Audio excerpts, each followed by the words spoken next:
You may start, Mataji. Okay. हरे कृष्णा. ओम नमो भगवते वासुदेवाय. ओम नमो भगवते वासुदेवाय. ओम नमो भगवते वासुदेवाय. मंगलाचरण. ओम अज्ञानतिमिरान्धस्य ज्ञानाञ्जनशलाकया चक्षुरुन्मिलितं येन तस्मै श्रीगुरवे नमः. श्रीचैतन्यमनोभीष्टं स्थापितं येन भूतले स्वयं रूप कदा मह्यं ददाति स्वपदान्तिकं. वन्देऽहं श्रीगुरो श्रीयुतपदकमलं श्रीगुरुन् वैष्णवांश्च श्रीरूपं साग्रजातं सहगणरघुनाथान्वितं तं सजीवं साद्वैतं सावधूतं परिजनसहितं कृष्णचैतन्यदेवं श्रीराधा कृष्णपादान् सहगणललिता श्रीविशाखान्वितांश्च. हे कृष्ण करुणा सिन्धो दीनबन्धो जगत्पते गोपेश गोपिका कान्ता राधाकान्त नमोऽस्तु ते. तप्त काञ्चन गौरांगी राधे वृन्दावनेश्वरी वृषभानुसुते देवी प्रणमामि हरिप्रिये. वाञ्छाकल्पतरुभ्यश्च कृपा सिन्धुभ्यैव च पतितानां पावनेभ्यो वैष्णवेभ्यो नमो नमः. नमो विष्णुपदाय कृष्णपृष्ठाय भूतले श्रीमते भक्ति वेदांत स्वामिनीति नामिने नमस्ते सरस्वती देवे गौरवाणी प्रचारिणे निर्विशेष शून्यवादी पाश्चात्य देश तारिणे. जय श्री कृष्ण चैतन्य प्रभु नित्यानंदा श्री अद्वैत गदाधर स्वामी श्रीवासादि गौर भक्त वृंदा. हरे कृष्णा कृष्ण कृष्णा हरे हरे हरे रामा राम राम हरे हरे. हरे कृष्णा कृष्ण कृष्णा हरे हरे हरे राम राम राम हरे हरे. हरे Krishna. Ekadashi. All glories to our disciplination founder Acharya, His Divine Grace A.C. Bhakti Vedanta Swami Srila Prabhupada ki jai. His Holiness Jai Pataka Guru Maharaj ki jai. And Temple President Kulai Mangaluru, His Grace Namanishta Das Prabhuji ki jai. Hare Krishna. Ekadashi to everyone. Bhagavad Gita Mahatmya by Adi Shankaracharya. Text 1. Gita Shastramidam Punyam Ya Pathet Prayata Puman Vishnu Padam Avapnoti Bhayashokati Varchitaha. One who with a regulated mind recites with devotion the Bhagavad Gita, scripture which is the bestower of all virtue, will attain to a holy abode such as Vaikuntha, the residence of Lord Vishnu, which is always free from the mundane qualities based on fear and lamentation. Hare Krishna. Text 2. गीताध्यायनशीलस्य प्राणायामपरस्य च नैव शान्तिः पापानि पूर्वजन्मकृतानि च. If one reads Bhagavad Gita very sincerely and with all seriousness, then by the grace of the Lord, the reactions of his past misdeeds will not act upon him. Hare Krishna. Text 3. Maline mochanam pumsam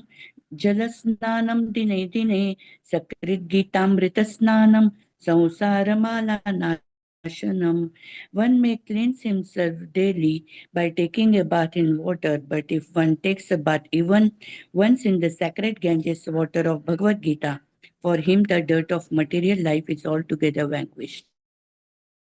Hare Krishna. Text 4. Gita Sugita Kartavya Kimanya शास्त्रविस्तरैः यस्वयं पद्मनाभस्य मुखपद्माद् विनिश्रिता.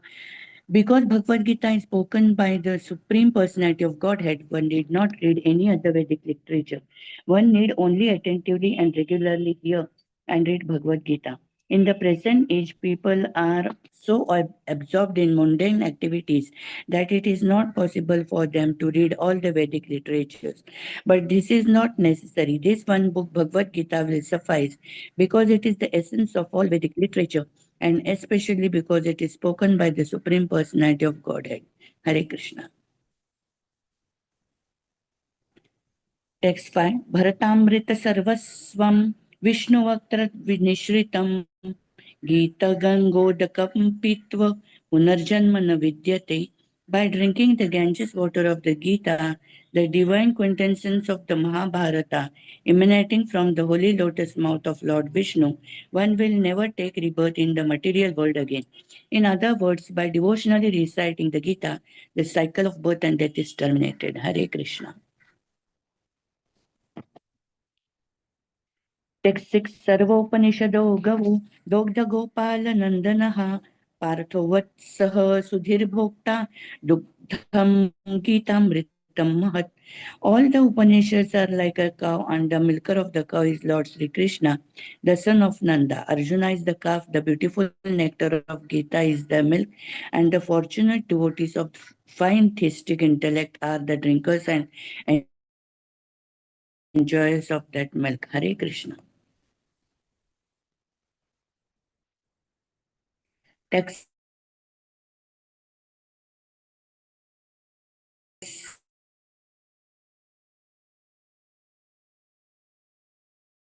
कर्माप्येकं तस्य कर्माप्येकं तस्य देवस्य सेवा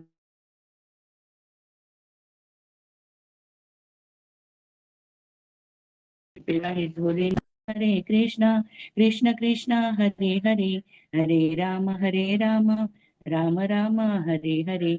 And only one duty, devotional service unto that supreme worshipable Lord, Sri Krishna. Hare Krishna, Hare Krishna, Krishna Krishna, Hare Hare, Hare Rama, Hare Rama, Rama Rama, Hare Hare. Hare Krishna, Hare Krishna, Krishna Krishna, Hare Hare, Hare Rama, Hare Rama, Rama Rama, Hare Hare. Hare Krishna, Hare Krishna, Krishna Krishna, Hare Hare, Hare Rama, Hare Rama, Rama Rama, Hare Hare. Hare Krishna. Thank you very much. Hare Bol, Hare Govind, Sri Radhe.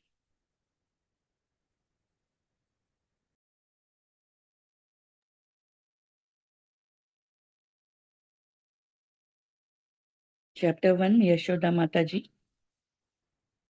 हरे कृष्ण माताजी प्रणमाल. Hare Krishna. ओम श्री परमात्मने नमः. अथ श्रीमद्भगवद्गीता अथ प्रथमोऽध्यायः अर्जुन विषाद योगः. धृतराष्ट्र उवाच धर्मक्षेत्रे कुरुक्षेत्रे समवेतायुयुत्सवः मामकः पाण्डवश्चैव किमकुर्वत सञ्जय. सञ्जय उवाच दृष्ट्वा तु पाण्डवानीकं व्यूढं दुर्योधनस्तदा आचार्य उपसंगम्य राजा वचनम् अब्रवीत्. अत्र सूरा महेश्वासा भीमार्जुन समायुधि युधानो विराटश्च द्रुपदश्च महारथः दृष्टकेतुश्चिकीर्तनः काशीराजश्च वीर्यवान् पुरजित् कुन्तिभोजश्च सैभच्च नरपुङ्गवः యుద్ధమాన్యొచ్చ విక్రాంత ఉత్తమౌజచ్చ వీర్యవాన్ సౌభద్రో ద్రౌపదేయాశ్చ సర్వ ఏవ మహారథాః అస్మాకం తు విశిష్టాయే తాన్య బోధా ద్విజోత్తమ నాయక మమ సైన్యస్య సైన్యార్థం తాన్ బ్రవీమితే భవాన్ భీష్మం చ కర్ణం చ కృపం చ సమతింజయః అశ్విత్థామ వికర్ణం చ సౌమదత్తైత సదైవ చ అన్యే చ బహువః శూరా మదర్తే త్యక్త జీవితాః నానా శాస్త్ర ప్రహరణాః సర్వే యుద్ధ విశారదాః అపర్యాప్తం తదాస్మాకం బలం భీష్మాభిరక్షితం పర్యాప్తం త్విదమే తేషాం బలం భీమాభిరక్షితం అయినేషు చ సర్వేషు యథా భాగమవస్థితాః భీష్మమేవాభిరక్షन्तు భవంతః సర్వ ఏవ హి తస్స సంజనయన్ హర్షం కురు వృద్ధః పితామహః సింహనాదం వినద్యోచ్చైః శంఖం దద్మౌ ప్రతాపవాన్ తతః సాంకచ్చ భేర్యశ్చ పనవానక గోముఖాః సహసైవాభ్యహన్యంత సశబ్దస్తు ములోభవత్ తతశ్వేతైర్హైర్యుక్తే మహతే స్యందనే స్థితౌ మాధవః పాండవాశ్చైవ దివ్యౌ శంకౌ ప్రదద్మతుః పాంచజన్యం ఋషికేశో దేవదత్తం ధనంజయః పౌండ్రం దద్మౌ మహాశంకం భీమకర్మ వృకోదరః అనంత విజయం రాజా కుంతీపుత్రో యుధిష్ఠిరః నకలః సహ దేవస్య సుఘోషామణి పుష్పకౌ కాశ్యచ్చ పరమేశ్వాసః శిఖండీ చ మహారథః దృష్టద్యుమ్నో విరాటశ్చ సాత్యకిచ్చ పరాజితః ద్రుపదో ద్రౌపదేయాశ్చ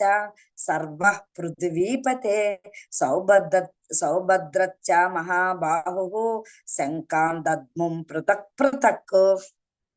సఘోషో ధార్తరాష్ట్రాణం హృదయాని వ్యధారయత్ నభచ్చ పృథివీం చైవ తుములో వ్యననాదయన్ అతః వ్యవస్థితం దృష్ట్వా ధార్తరాష్ట్రాన్ కపిధ్వజః ప్రవృత్తే శస్త్ర సంపాతే ధనుర్ధమ్యః పాండవః ఋషికేశం తదా వాక్యం యద మహామహీపతే అర్జున ఉవాచ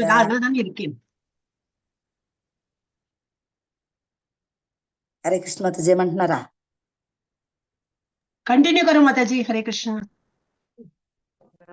అర్జున ఉవాచ సేనయోరుభయోర్मध्ये రథం స్థాపయమేచ్యుత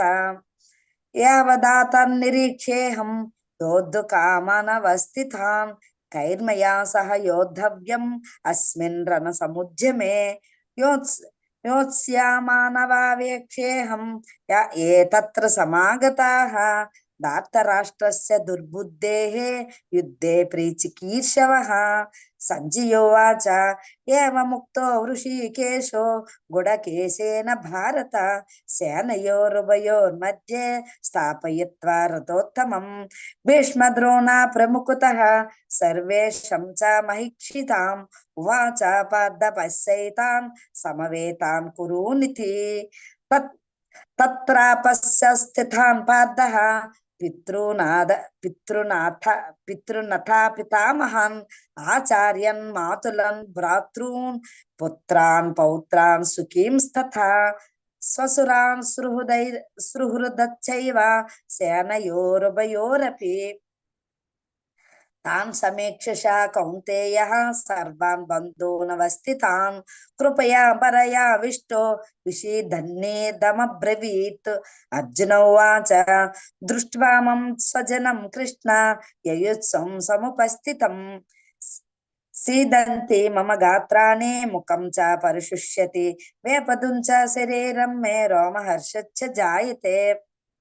గాంధీవం సంస్రతే హస్తాత్ తచ్చైవ పరిదహ్యతే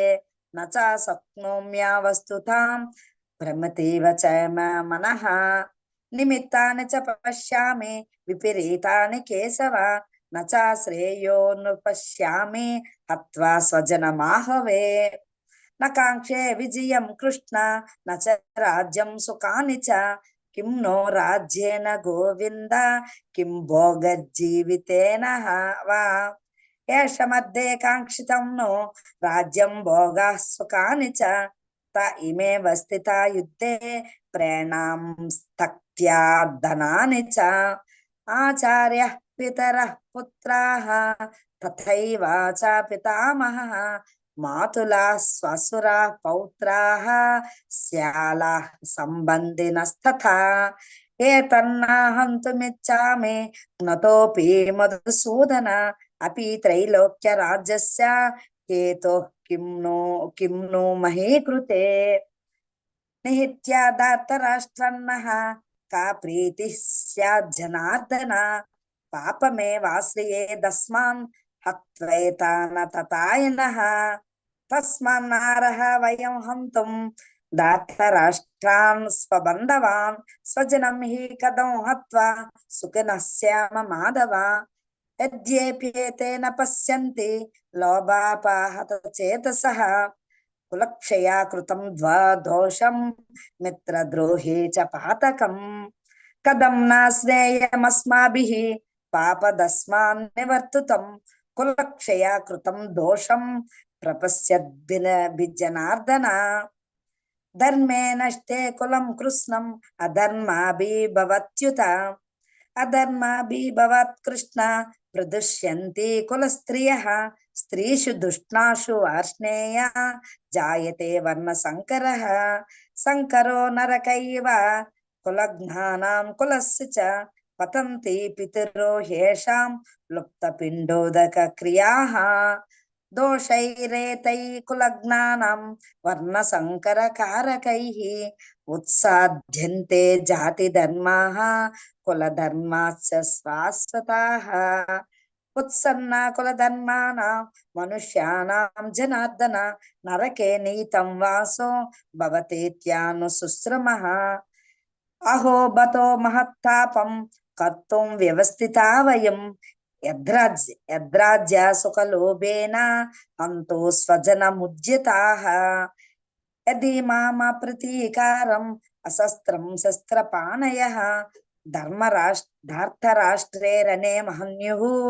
तन्मे क्षेमतरं भवेत् सञ्जय उवाच एवमुक्त्यार्जुना साङ्ख्ये रथोपस्था उपाविशत् विसृज्य सचरं शापं शोकसंविघ्नमानसः ओम तत्सदिति श्रीमद्भगवद्गीतासु उपनिषत्सु ब्रह्म विद्यायां योगशास्त्रे श्रीकृष्णार्जुन संवादे अर्जुन विषाद योगो नाम प्रथमोऽध्यायः यदक्षरपदपिष्टु मात्रा हीनन्ति हरे यद्भवेत् कृष्ण हरे कृष्ण हरे कृष्ण कृष्ण नमस्ते हरे हरे हरे कृष्णा हरे हरे राम कृष्णा हरे कृष्णा राम हरे राम राम राम हरे राम राम हरे हरे हरे राम हरे हरे हरे राम कृष्ण राम हरे राम कृष्ण हरे हरे हरे हरे कृष्णा कृष्ण हरे हरे कृष्णा कृष्ण कृष्ण हरे कृष्णा राम हरे हरे हरे हरे राम हरे राम हरे राम हरे हरे हरे हरे कृष्ण हरे कृष्ण कृष्ण कृष्ण हरे कृष्णा हरे हरे हरे हरे कृष्ण कृष्ण कृष्ण हरे राम राम राम हरे हरे हरे कृष्ण कृष्ण कृष्ण हरे हरे हरे राम राम राम हरे हरे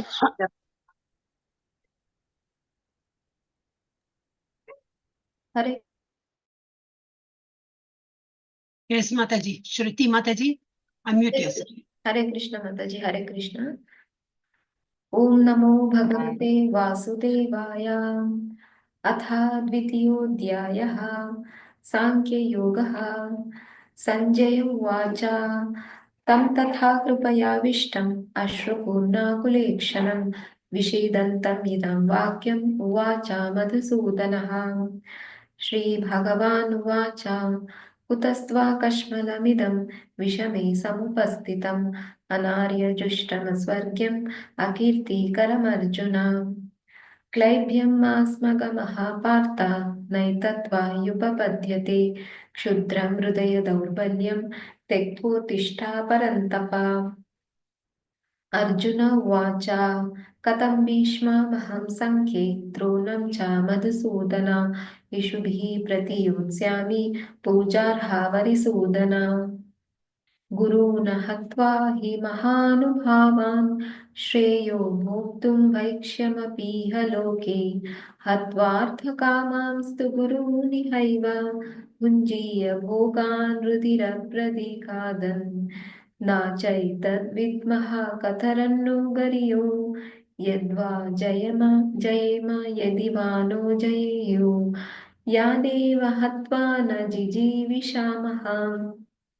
तेव स्थितः प्रमुखेधार्तराष्ट्रः कार्पण्यदोषोपहता स्वभावः पृच्छामि त्वाधर्मसम्मूढचेतः यच्छ्रेयः निश्चितं ब्रूहि तन्मे शिष्यस्तेऽहं शाधि मां त्वां प्रपन्नम् न हि प्रपश्यामि ममापनुद्यात् यच्चोकमुच्चोषणमिन्द्रियाणाम् अवाप्य भूमा वसपत्नवृद्धं राज्यं सुराणामपि चाधिपत्यम् सञ्जय उवाच एवमुक्त्वा ऋषिकेशं गुडाकेशः परन्तपः नायोत्स्य इति गोविन्दम् उक्त्वा तूष्णीं बभूवः तमुवाच ऋषिकेशः प्रहसन्नेव भारत सेनयोर्भयोर्मध्ये विषीदन्तमिदं वचः श्रीभगवानुवाच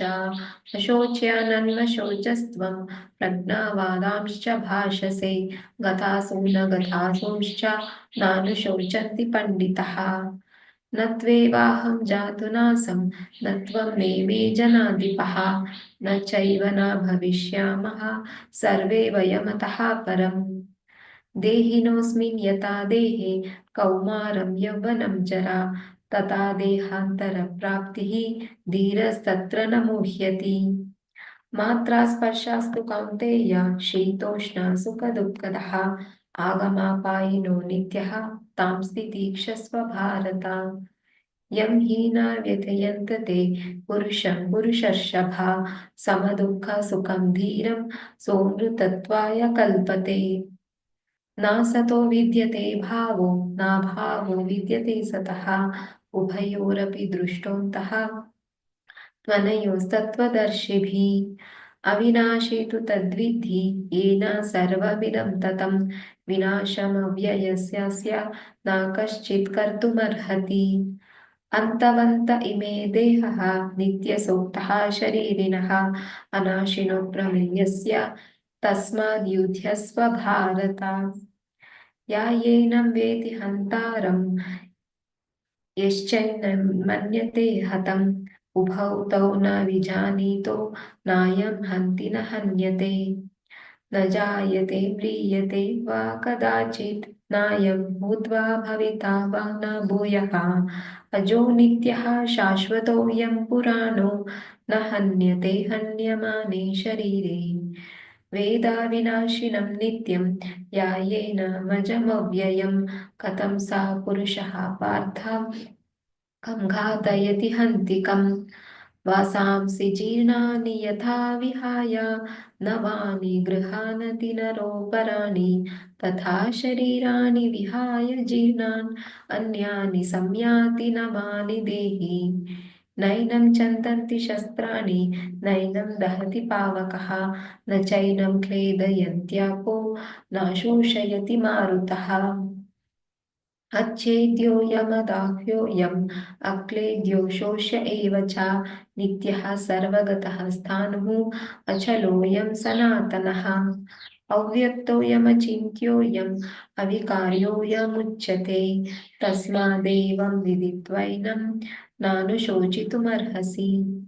अथ चैनं नित्यजातं नित्यं वा मन्यसे मृतं तथापि त्वं महाबाहो नैनं शोचितुमर्हसि जातस्य हि ध्रुवो मृत्युः ध्रुवं जन्म मृतस्य च तस्मात् परिहार्येऽर्थे न त्वं शोचितुमर्हसि अव्यक्तादीनि भूतानि व्यक्तमध्यानि भारत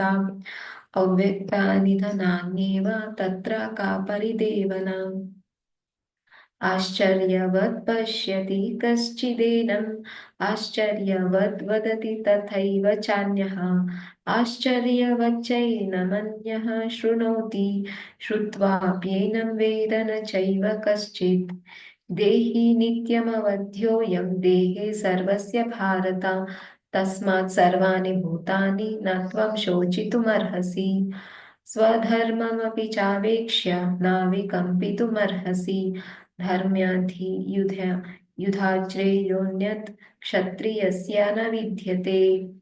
यदृच्छया चोपपन्नं स्वर्गद्वारामपावृतं सुखिनः क्षत्रियः पार्थ लभन्ते युद्धमीदृशम् अथ चेत्त्वामिमं धर्म्यं सङ्ग्रामं न करिष्यसि ततः स्वधर्मं कीर्तिं च हित्वा पापमवाप्स्यसि अकीर्तिं चापि भूतानि कथयिष्यन्ति ते व्ययं सम्भावितस्य च कीर्तिः मरणादतिरिच्यते भयाद्रणादुपरतं मंस्यन्ते त्वां महारथः येषां च त्वं बहुमतो भूत्वा यास्यसि लाघवम् अवाच्यवादांश्च बहून् वदिष्यन्ति तवाहितः निन्दन्तस्तव सामर्थ्यं तथोऽधुकतरं नु किम् हरे कृष्ण माताजी धन्यवाद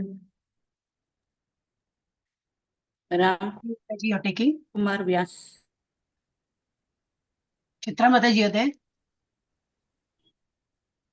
Hare Krishna. Yeah, you want to take? Yeah Ram Kumar Vyas I'll take this from here, okay. Hare Krishna. Hato va prapsyasi swargam jitva va bhuksyasi mahim tasmad uttishtanteya yudhaya kritanishchayah sukhe dukhe same kritva labhalabhau jaya jayau तो युद्धाय युज्यस्व नैवं पापम् अवाप्स्यसि एषा ते विहिता सांख्ये बुद्धिर्योगे मां शृणु बुद्ध्या युक्तो यया पाठ कर्मबन्धं प्रहास्यसि नेहाभिक्रमनाशोऽस्ति प्रत्यावायो न विद्यते स्वल्पम् अप्यस्य धर्मस्य त्रायते महतो भयात् व्यवसायात्मिका बुद्धिः एकेह कुरु नन्दन बहुशाखा ह्यनन्ताश्च बुद्धयो व्यवसायिनां यामिमां पुष्पितां वाचं प्रवदन्त्यवपश्चितः वेदवादरथा पार्थ नान्यादस्तीति वादिनः कामात्मना स्वर्गपराः जन्म कर्म फलप्रदां क्रिया विशेषबहुलां भोगैश्वर्यगतिं प्रति भोगैश्वर्यप्रसक्तानां तयापहृतचेतसां व्यवसायात्मिका बुद्धिः समाधौ न विधीयते त्रैगुण्यविषया वेदा निस्त्रैगुण्यो भवार्जुन निर्द्वन्द्वो नित्यसत्त्वस्थः निर्योगक्षेम आत्मवान् यावान् अर्थ उदपाने सर्वतः सम्प्लुतोदके तावान् सर्वेषु वेदेषु ब्राह्मणस्य विजानतः कर्मण्येवाधिकारस्ते मा फलेषु कदाचन मा कर्मफलहेतुर्भूः मा ते सङ्गोऽस्त्वकर्मणि योगस्तः कुरु कर्माणि सङ्गं त्यक्त्वा धनञ्जय सिद्ध्य सिद्ध्यो समो भूत्वा समत्वं योग उच्यते द्यूरेण ह्यवरं कर्म बुद्धियोगात् धनञ्जय बुद्धौ शरणमन्विच्य कृपणा फलहेतवः बुद्धियुक्तो जहातीह उभे सुकृतदुष्कृते तस्मात् योगाय युज्यस्व योगः कर्मसु कौशलम् कर्मजं बुद्धियुक्ता हि फलं त्यक्त्वा मनीषिणः जन्मबन्धविनिर्मुक्ताः पदं गच्छन्त्यनामयम् यदा ते मोहकलिलं बुद्धिर्व्यतितरिष्यति तदा गन्तासि निर्वेदं श्रोतव्यस्य श्रुतस्य च श्रुतिविप्रतिपन्ना ते यदा स्थास्यति निश्चला समादाव्य चला बुद्धिः तदा योगम् अवाप्स्यसि। अर्जुन उवाच स्थितप्रज्ञस्य का भाषा समाधिस्तस्य केशव स्थितद्धि किं प्रभाषेत किम् आसीत व्रजेत किम्। श्रीभगवानुवाच प्रजहाति यदा कामान् सर्वान् पार्थमनुगतान् आत्मन्येवात्मना तुष्टः स्थितप्रज्ञस्तदोच्यते। दुःखेष्वनुद्विग्नमनाः सुखेषु विगतस्पृहः वीतरागभयक्रोधः स्थितधीर्मुनिरुच्यते। यः सर्वत्रानपि स्नेहः तत्र प्राप्य शुभाशुभम् नाभिनन्दति न द्वेष्टि तस्य प्रज्ञा प्रतिष्ठिता। यदा संहरते छायम् कूर्मोऽङ्गानीव सर्वशः इन्द्रियाणीन्द्रियार्थेभ्यः तस्य प्रज्ञा प्रतिष्ठिता। विषया विनिवर्तन्ते निराहारस्य देहिनः रसवर्जं रसोऽप्यस्य परं दृष्ट्वा निवर्तते। यततो ह्यपि कौन्तेय पुरुषस्य विपश्चितः इन्द्रियाणि प्रमाथीनि हरन्ति प्रसभं मनः तानि सर्वाणि संयम्य युक्त आसीत मत्परः वशे हि यस्येन्द्रियाणि तस्य प्रज्ञा प्रतिष्ठिता। ध्यायतो विषयान् पुंसः सङ्गस्तेषुपजायते संगात् संजायते कामः कामात् क्रोधो विजायते क्रोधात् भवति सम्मोहः सम्मोहात् स्मृतिविभ्रमः स्मृतिभ्रंशात् बुद्धिनाशः बुद्धिनाशात् प्रणश्यति रागद्वेषविनिर्मुक्तैस्तु विषयानिन्द्रियैश्चरन् आत्मवशेर्विधेयात्मा प्रसादम् अधिगच्छति प्रसादे सर्वदुःखानां हानिरस्योपजायते प्रसन्नचेतसो ह्याशु बुद्धिर्पर्यवतिष्ठते नास्ति बुद्धिरयुक्तस्य न चायुक्तस्य भावना न चाभावयत् शान्तिः अशान्तस्य कुतः सुखम् इन्द्रियाणां हि चरतां यन्मनोनुविधायते तदस्य हरति प्रज्ञां वायुर्नावम् इवाम्भसि तस्माद्यस्य महाबाहो निगृहीतानि सर्वशः इन्द्रियाणीन्द्रियार्थेभ्यः तस्य प्रज्ञा प्रतिष्ठिता। या निशा सर्वभूतानां तस्यां जागर्ति संयमे यस्यां जागृति भूतानि सा निशा पश्यतो मुनेः आपूर्यमानामचलप्रतिष्ठं समुद्रमाप प्रविशन्ति यद्वत् तद्वत् कामायं प्रविशन्ति सर्वे स शान्तिमाप्नोति न कामकामी विहाय कामान्यः सर्वान् पुमांश्चरति निःस्पृहः निर्ममो निरहङ्कारः स शान्तिम् अधिगच्छति। एषा भ्रामिस्थितिः पार्थ नैनां प्राप्य विमुह्यति स्थित्वा स्यामन्तकालेऽपि ब्रह्मनिर्वाणं रुच्छति। ॐ तत्सत् इति श्रीमद्भगवद्गीतासु उपनिषत्सु ब्रह्मविद्यायां योगशास्त्रे श्रीकृष्ण अर्जुन संवादे सांख्ययोगो नाम द्वितीयोऽध्यायः।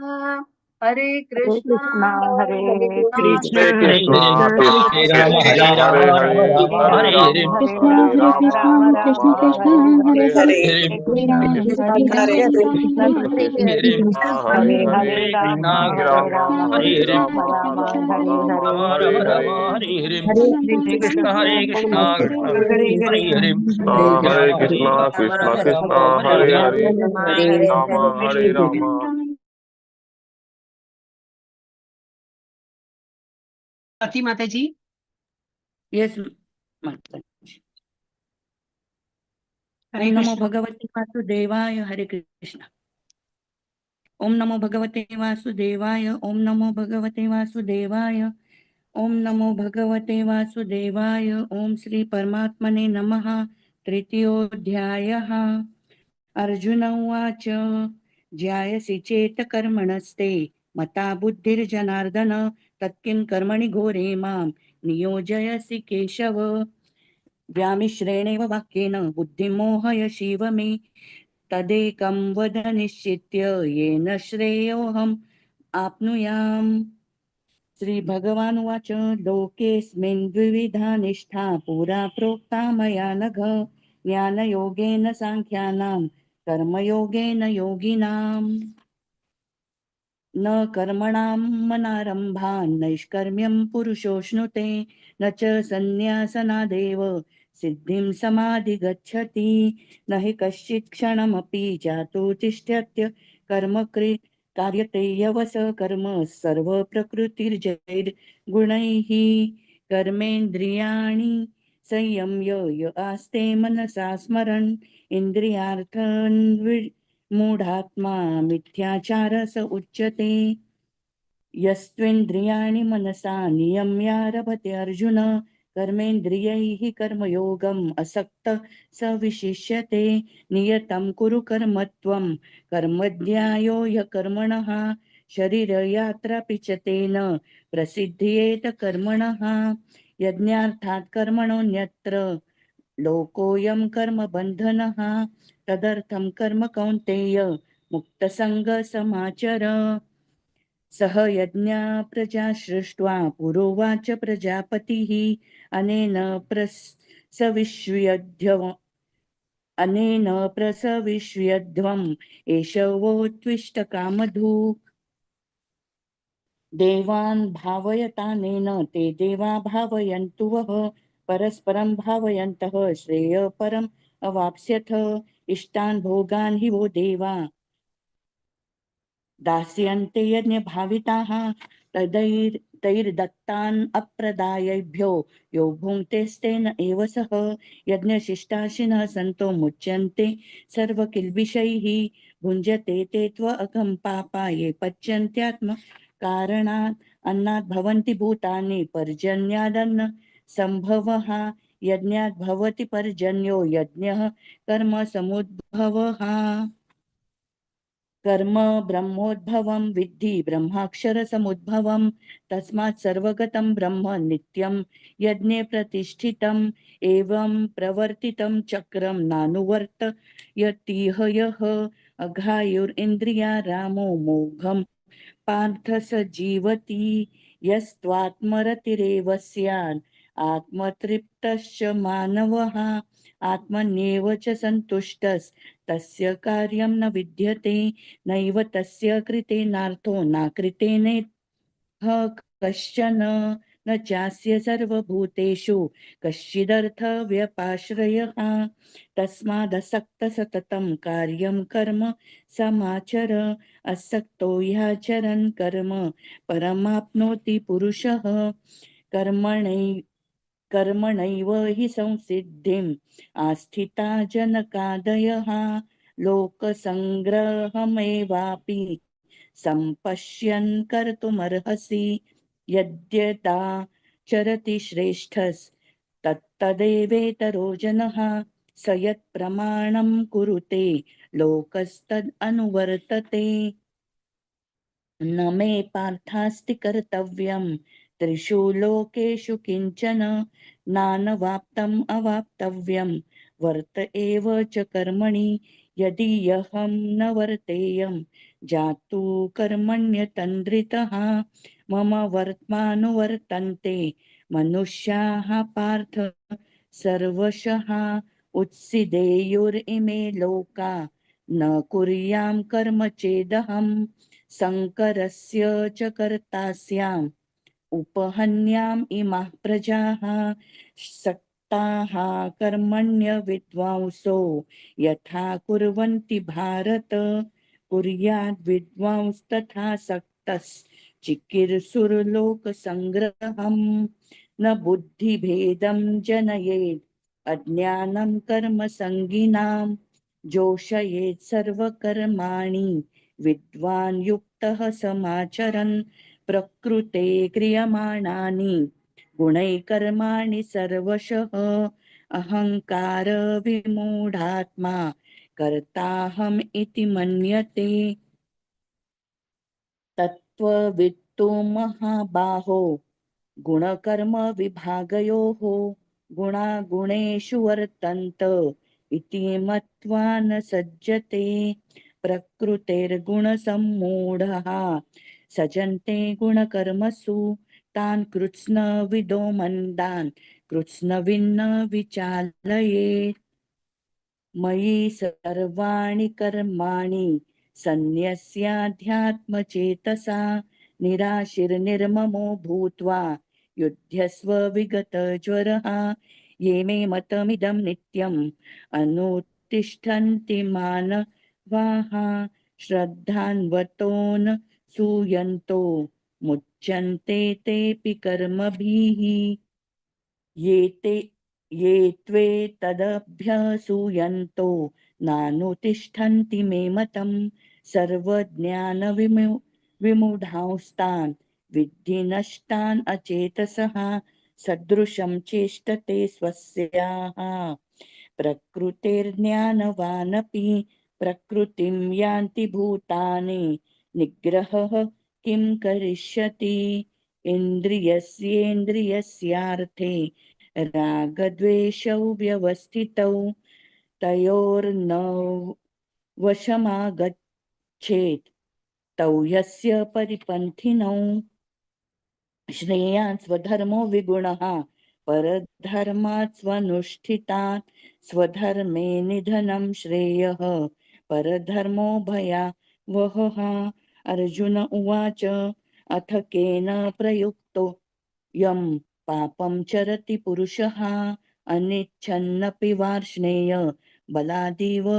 नियोजितः श्रीभगवान् उवाच काम एष क्रोध एष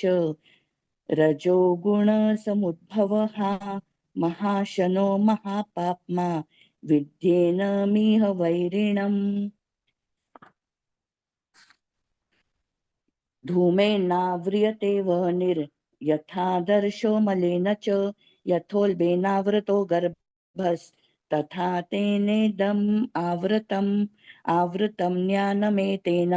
ज्ञानिनो नित्यवैरिणा कामरूपेण कौन्तेय दुष्पुरेणानलेन च इन्द्रियाणि मनोबुद्धिर् अस्याधिष्ठानमुच्यते एतैर्विमोहत्य एषा ज्ञानम् आवृत्य देहिनं तस्मात् त्वम् इन्द्रियाण्यादौ नियम्य भरतर्षभ पापमानं प्रजह्येनं ज्ञानविज्ञाननाशनम् इन्द्रियाणि पराण्याहुर् इन्द्रियेभ्यः परं मनः मनसस्तु परा बुद्धिर् यो बुद्धेः परतस्तु सः एवं बुद्धेः परं बुद्ध्वा संस्तभ्यात्मानम् आत्मना जहि शत्रुं महाबाहो कामरूपं दुरासदम् ॐ तत्सदिति श्रीमद्भगवद्गीतासु उपनिषत्सु ब्रह्मविद्याया योगशास्त्रे श्रीकृष्णार्जुन संवादे कर्मयोगो नाम तृतीयोऽध्यायः हरे कृष्णा हरे हरे कृष्णा कृष्णा कृष्णा कृष्ण हरे हरे हरे हरे हरे राम राम हरे राम राम हरे राम हरे राम हरे राम कृष्ण हरे कृष्ण कृष्णा हरे कृष्णा हरे कृष्ण कृष्ण कृष्ण हरे हरे हरे राम हरे हरे हरे राम राम हरे हरे हरे हरे हरे हरे कृष्ण हरे कृष्ण हरे कृष्ण कृष्ण हरे राम राम राम हरे हरे हरे हरे राम हरे राम हरे हरे कृष्ण नागवेणी माताजी, नलिनी माताजी is come. Okay. Hare Krishna. Fourth chapter. Nagaveni Mataji are there? Okay, Hare Krishna. Hare Krishna. Om Namo Bhagavate Vasudevaya. Shri Bhagavan Uvacha. Imam Vivasvate Yogam. Roktavan Aham Avyayam. Vivasvan Manave Praha. Manur Ikshvakave Abravit. एवं परंपरा प्राप्तम् इमं राजर्षयो विदुः सकाले नेह महता योगो नष्टः परन्तप स एवायं मया ते अद्य योग प्रोक्तः पुरातनः भक्तोऽसि मे सखा चेति रहस्यं ह्येतदुत्तमम् अर्जुन उवाच अपरं भवतो जन्म परं जन्म विवस्वतः कथमेतद्विजानीयाम् त्वमादौ प्रोक्तवानिति श्रीभगवानुवाच बहूनि मे व्यतीतानि जन्मानि तव अर्जुन तव च अर्जुन तान्यहं वेद सर्वाणि न त्वं वेद परन्तप अजोऽपि सन्नव्ययात्मा भूतानाम् ईश्वरोऽपि सन् प्रकृतिं स्वामधिष्ठाय स्वं सम्भवामि आत्ममायया यदा यदा हि धर्मस्य ग्लानिर्भवति भारत अभ्युत्थानमधर्मस्य तदात्मानं सृजाम्यहम् परित्राणाय साधूनां विनाशाय च दुष्कृतां धर्म संस्थापनार्थाय सम्भवामि युगे युगे जन्म कर्म च मे दिव्यम् एवं यो वेति तत्त्वतः त्यक्त्वा देहं पुनर्जन्म नैति मां येति स अर्जुन वीतरागभयक्रोध मन्मया माम् उपाश्रिताः बहवो ज्ञानतपसा भूता मद्भावम् आगताः ये यथा मां प्रपद्यन्ते तांस्तथैव भजाम्यहम् मम वर्त्मानुवर्तन्ते मनुष्याः पार्थ सर्वशः काङ्क्षन्तः कर्मणां सिद्धिं यजन्त इह देवताः क्षिप्रं हि मानुषे लोके सिद्धिर्भवति कर्मजा चातुर्वर्ण्यमया सृष्टं गुणकर्म विभागशः तस्य कर्तारमपि मां विद्य कर्तारमव्ययम् न मां कर्माणि लिम्पन्ति न मे कर्मफले स्पृहा इति मां योऽभिजानाति कर्मभिर्न स बध्यते एवं ज्ञात्वा कृतं कर्म पूर्वैरपि मुमुक्षुभिः कुरु कर्मैव तस्मात् त्वं पूर्वतरं कृतं किं किं कर्म अकर्मेति कवयोऽप्यत्र मोहिताः तत्ते कर्म प्रवक्ष्यामि यज्ञात्वा मोक्षसे अशुभात् कर्मणो ह्यपि बोधव्यं च विकर्मणः अकर्मणश्च बोधव्यं गहना कर्मणो गतिः कर्मण्यकर्म यः पश्येत् कर्मणि च कर्म यः स बुद्धिमान् मनुष्येषु स युक्तः कृत्स्नकर्मकृत् यस्य सर्वे समारम्भा कामसङ्कल्पवर्जिताः ज्ञानाग्निदग्धकर्माणां तम् आहुः पण्डितं बुधाः त्यक्त्वा कर्मफलसङ्गं नित्यतृप्तो निराश्रयः कर्मण्यभिप्रवृत्तोऽपि नैव किञ्चित् करोति सः निराशीर्यति चित्तात्मा व्यक्तसर्वपरिग्रहः शारीरं केवलं कर्म कुर्वन्नाप्नोति किल्बिषम् यदुच्छालाभसन्तुष्टो द्वन्द्वातीतो विमत्सरः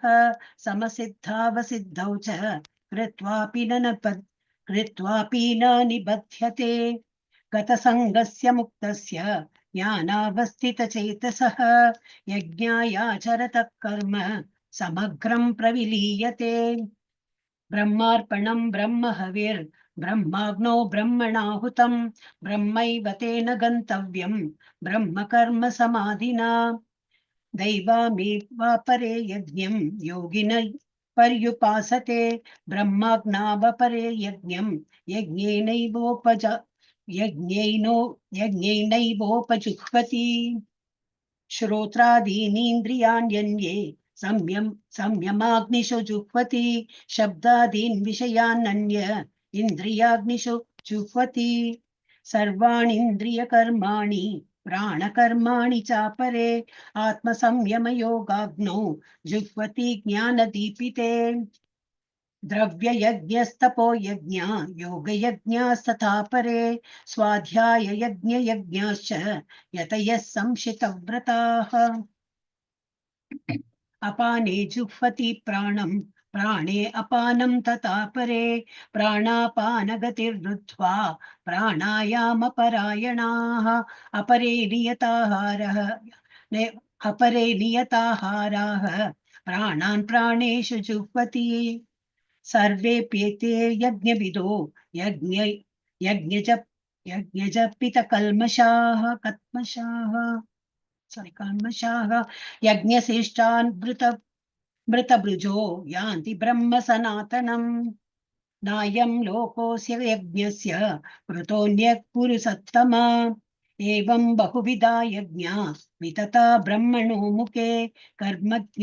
कर्मजान् विद्धितान् सर्वान् एवं ज्ञात्वा विमुक्ष्यसे श्रेयान् दव्यमयाद्यज्ञान् ज्ञानाय यज्ञपरन्तप सर्वं कर्माखिलं पार्थ ज्ञाने परिसमाप्यते तद्विद्धि प्रणिपातेन परिप्रश्नेन सेवया उपदेक्ष्यन्ति ते ज्ञानं ज्ञानिनस्तत्त्वदर्शिनः यज्ञात्वा न पुनर्मोह एवं यास्यसि पाण्डव येन भूतान् वशेषाणि दक्षस्यात्मन्यतो मयि अपि चेतसि पापेभ्यः सर्वेभ्यः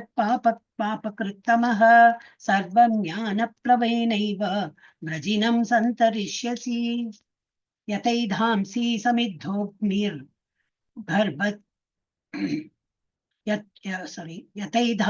समिद्धोऽग्निर्भस्मसात् कुरुतेऽर्जुन ज्ञानाग्निर्सर्वकर्माणि भस्मसात् कुरुते तथा न हि ज्ञानेन सदृशं पवित्रमिह विद्यते तत्स्वयं योगसंसिद्धि कालेनात्मनि विन्दति श्रद्धावा लभते ज्ञानं तत्परः संयतेन्द्रियः ज्ञानं लब्ध्वा परां शान्तिम् अचरेणाधिगच्छति अज्ञश्च श्रद्धदानश्च संशयात्मा विनश्यति नायं लोकोऽस्मि न परो न सुखं संशयात्मनः योगसंन्यस्य कर्माणं ज्ञानसञ्चिन्त्य संशयम् आत्मवन्तं न कर्माणि निबध्नन्ति धनञ्जय तस्मादज्ञानसम्भूतं रतस्तं ज्ञानसिनात्मनः चित्वैनं संशयं योगम् अतिष्ठोतिष्ठ भारत ॐ तत्सदिति श्रीमद्भगवद्गीतासु उपनिषत्सु ब्रह्मविद्यायां योगशास्त्रे श्रीकृष्णार्जुनसंवादे ज्ञानकर्मसन्न्यासयोगो नाम चतुर्थोऽध्यायः हरे कृष्ण हरे कृष्ण हरे कृष्णा हरे कृष्णा कृष्णा कृष्णा हरे हरे हरे राम राम हरे हरे हरे कृष्ण हरे कृष्ण कृष्णा हरे हरे राम हरे राम हरे हरे हरे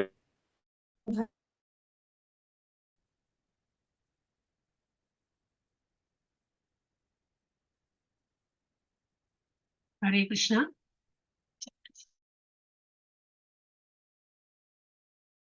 हरे कृष्ण गायत्री माताजी हरे कृष्ण कर्म संन्यास योगः ओम श्री परमात्मने नमः अर्जुन उवाच संन्यासं कर्मणां कृष्ण पुनर्योगं च शंससि यच्छ्रेय एतयोरेघं धन्ये ब्रूहि सुनिश्चितम्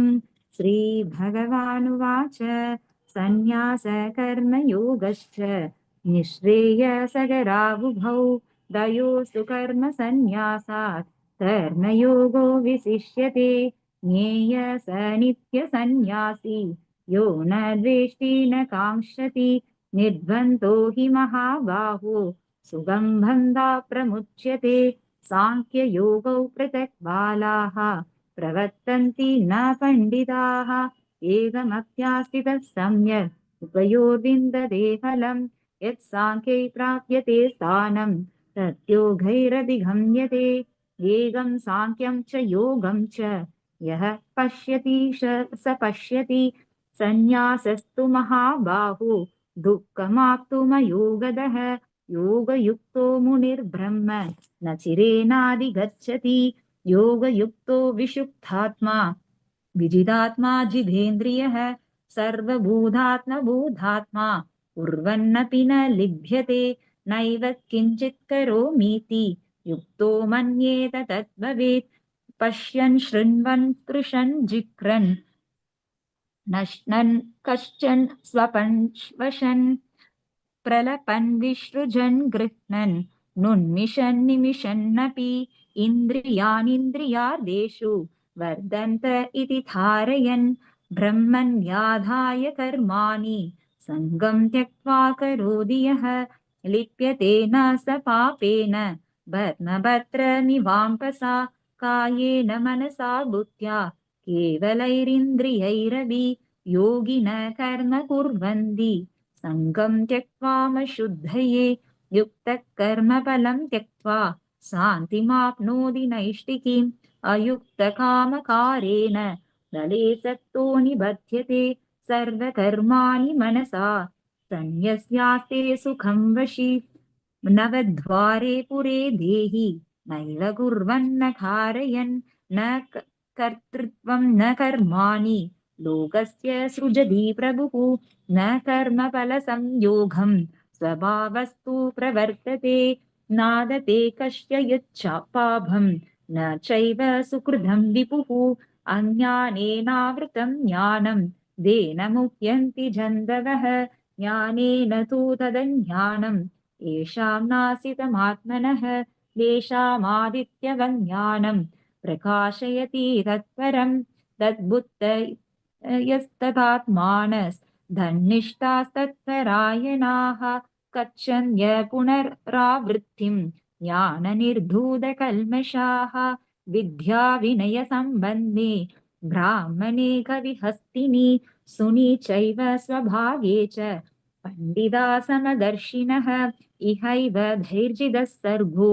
येषां साम्ये स्थितं मनः निर्दोषं हि समं ब्रह्म तस्मात् ब्रह्मणि ते स्थिता न प्रहृष्येत् प्रियं प्राप्य नो द्विजेत् प्राप्य सा प्रियं स्थिरबुद्धिरसम्मूढो ब्रह्मविद् ब्रह्मणि स्थितः बाह्यस्पर्शे वसक्तात्मा भिन्नत्यात्मनि यत् सुखं स ब्रह्मयोगयुक्तात्मा सुगमक्ष्यमनुस्नुते ये हि संस्पर्शजा भोगा दुःखयोनय एव ते आत्यन्तवन्त कौन्तेय न देषु रमते कुतः शक्नोतीहैव यः सोढुं प्राक् शरीरविमोक्षणात् कामक्रोधात् भवं वेगं स युक्तः स सुखी नरः यो अन्तसुखो अन्तरारामस्तथान्तर्ज्योतिरेव यः स योगी ब्रह्मनिर्वाणं ब्रह्मबोधोऽधिगच्छति लपन्ते ब्रह्मनिर्वाणं ऋषयः क्षीणकल्मषाः वैधायतात्मान सर्वभूतहिते रताः कामक्रोधवियुक्तानां यदीनां यतचेतसाम् अभितो ब्रह्मनिर्वाणं वर्धते विदितात्मनां स्पर्शान् कृत्वा बहिर्बाह्यां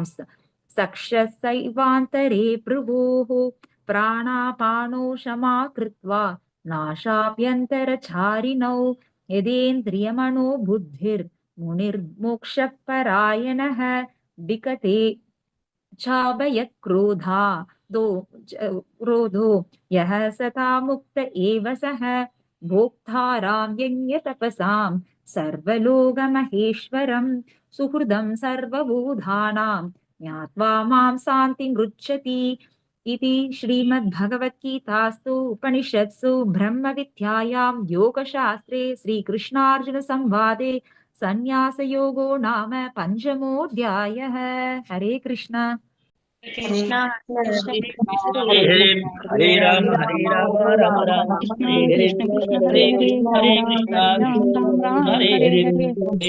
हरे राम राम राम हरे हरे कृष्ण हरे हरे हरे कृष्ण हरे राम राम राम हरे कृष्ण हरे हरे हरे हरे हरे राम राम हरे हरे राम कृष्ण हरे राम कृष्ण राम कृष्ण कृष्ण हरे हरे हरे राम राम राम।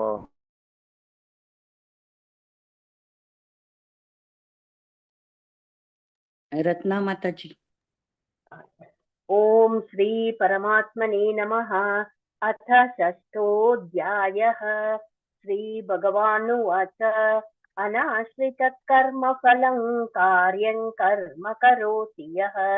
स सन्न्यासी च योगी च न निरग्निर्न चाक्रियः यं सन्न्यासमिति प्राहुर्योगं तं विद्धि पाण्डव न ह्यसन्न्यस्तसङ्कल्पो योगी भवति कश्चन आरुरुक्षोर्मुनेर्योगं कर्मकारेण मुच्यते योगारूढस्य तस्यैव शमः कारणमुच्यते यदा हिनेन्द्रियार्थेषु न कर्मस्वनुषज्यते सर्वसङ्कल्पसन्न्यासी योगारूढस्तदोच्यते उद्धरेदात्मनात्मानम् आत्मानमवसादयेत् आत्मैव ह्यात्मनो बन्धुरात्मैव रिपुरात्मनः बन्धुरात्मात्मनस्तस्य येनात्मैवात्मना जितः अनात्मनस्तु शत्रुत्वे वर्तेतात्मैव शत्रुवत् जितात्मनः प्रशान्तस्य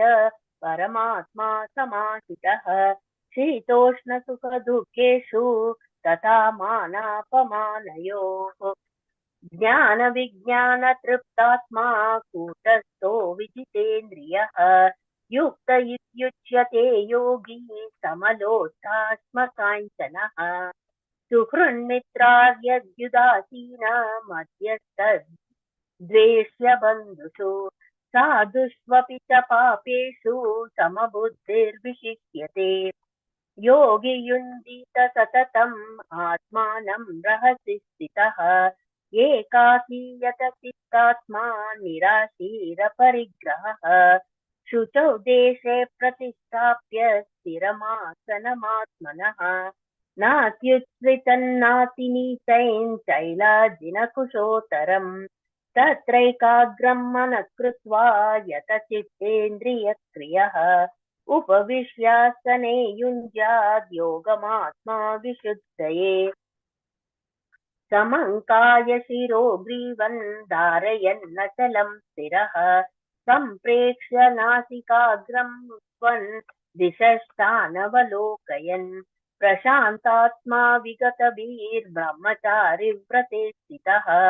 मनः संयम्य युक्त आसीत मत्परः युञ्जन्नेवं तदात्मानं योगी नियतमानसः शान्तिर्निर्वाणपरमां मत्संस्थामधिगच्छति नास्त्यश्नतस्तु योगोऽस्ति न चैकान्तमनस्नतः न चाति स्वप्नशीलस्य जाग्रतो नैव चार्जुन युक्ताहारविहारस्य युक्तचेष्टस्य कर्मसु युक्तस्वप्नावबोधस्य योगो भवति दुःखः यदा विनियतं चित्तम् आत्मन्येवावतिष्ठते निःस्पृहः सर्वकामेभ्यो युक्त इत्युच्यते तदा यथा दीपो निवातस्थो नीङ्गते सोमपास्मृता योगिनो यतचित्तस्य युञ्जतो योगमात्मनः यत्रो परमते चित्तं निरुद्धं योगसेवया यत्र चैवात्मनात्मानं पश्यन्नात्मनि तुष्यति सुखमात्यन्तिकं यत्तद् बुद्धिग्राह्यमतीन्द्रियम् वेति यत्र न चैवायं स्थितश्चलति तत्त्वतः यल्लब्ध्वा चापरल्लाभं मन्यते नाधिकं ततः यस्मिन् स्थितो न दुःखेन गुरुणापि विचाल्यते तं विद्या दुःखसंयोगा वियोगं योगसंज्ञितं स निश्चयेन योक्तव्यो योगनिर्विण्णचेतसा सङ्कल्पप्रभवान् कामौ त्यक्त्वा सर्वान् शेषतः मनसैवेन्द्रियग्रामौ विनियम्य समन्ततः शनैः शनैरूपरमेद् बुद्ध्या धृतिगृहीतया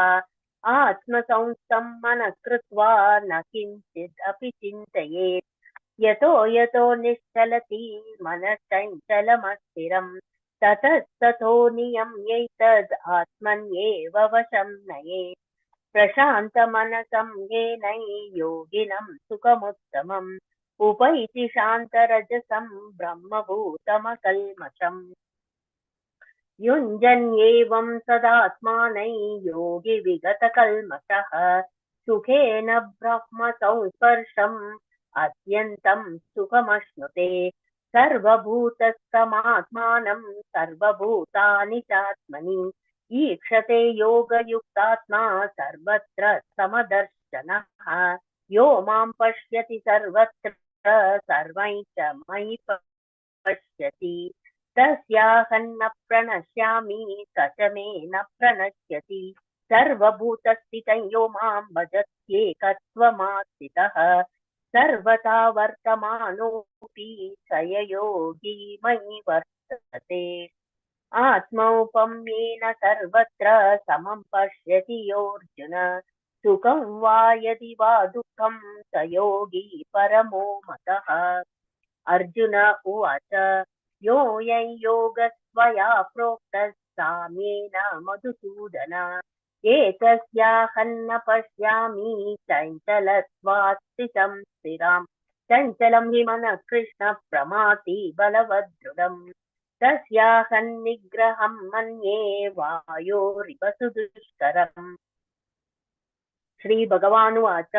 असंशयं महाबाहो मनो दुर्निग्रहेञ्चलम् अभ्यासेन तु कौन्तेय वैराग्येन स गृह्यते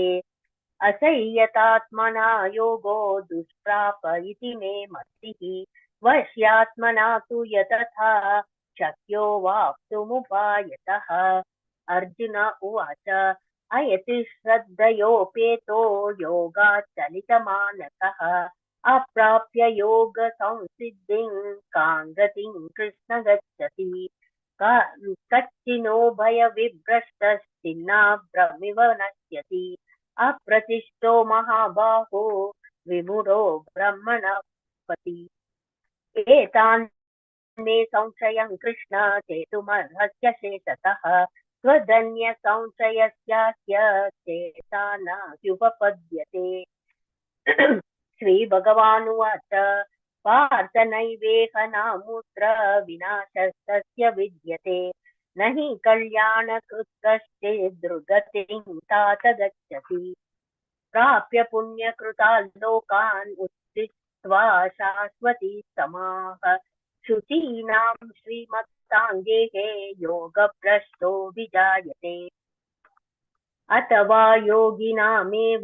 कुले भवति धीमताम् एतद्धि दुर्लभतरल्लोके जन्म यदीदृशम् तत्र तं बुद्धिसंयोगं लभते पौर्वदेहिकम् यतते च ततो भूयः संसिद्धौ कुरु नन्दन पूर्वाभ्यासेन तेनैव क्रियते ह्यवशोऽपितः जिज्ञासुरपि योगस्य शब्दब्रह्माति वर्तते प्रयत्नाद्यतमानस्तु योगी संशुद्ध किल्बिषः अनेकजन्म संसिद्धस्ततो याति परां गतिम् तपस्विभ्योऽधिको योगी ज्ञानिभ्योऽपि मतोऽधिकः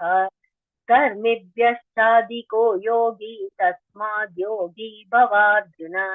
योगिनामपि सर्वेषां मदगतेनान्तरात्मना श्रद्धवान् भजते यो मां समे युक्ततमो मतः। ॐ तत्सदिति श्रीमद्भगवद्गीतासु उपनिषत्सु ब्रह्मविद्यायां योगशास्त्रे श्रीकृष्णार्जुन संवादे आत्मसंयमयोगो नाम षष्ठोऽध्याय। हरे कृष्ण हरे कृष्ण हरे कृष्ण कृष्णा कृष्ण हरे हरे कृष्णा हरे कृष्ण कृष्ण राम हरे हरे राम हरे राम राम हरे हरे हरे हरे कृष्णा हरे कृष्ण हरे कृष्ण हरे राम हरे हरे हरे राम हरे राम राम हरे राम हरे हरे हरे हरे कृष्ण हरे कृष्ण कृष्णा कृष्ण कृष्ण हरे कृष्ण हरे हरे हरे हरे हरे राम राम राम हरे हरे हरे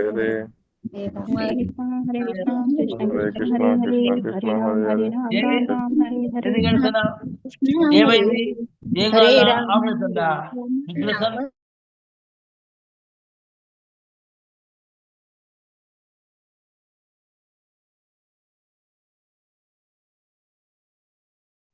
Yes, Mataji.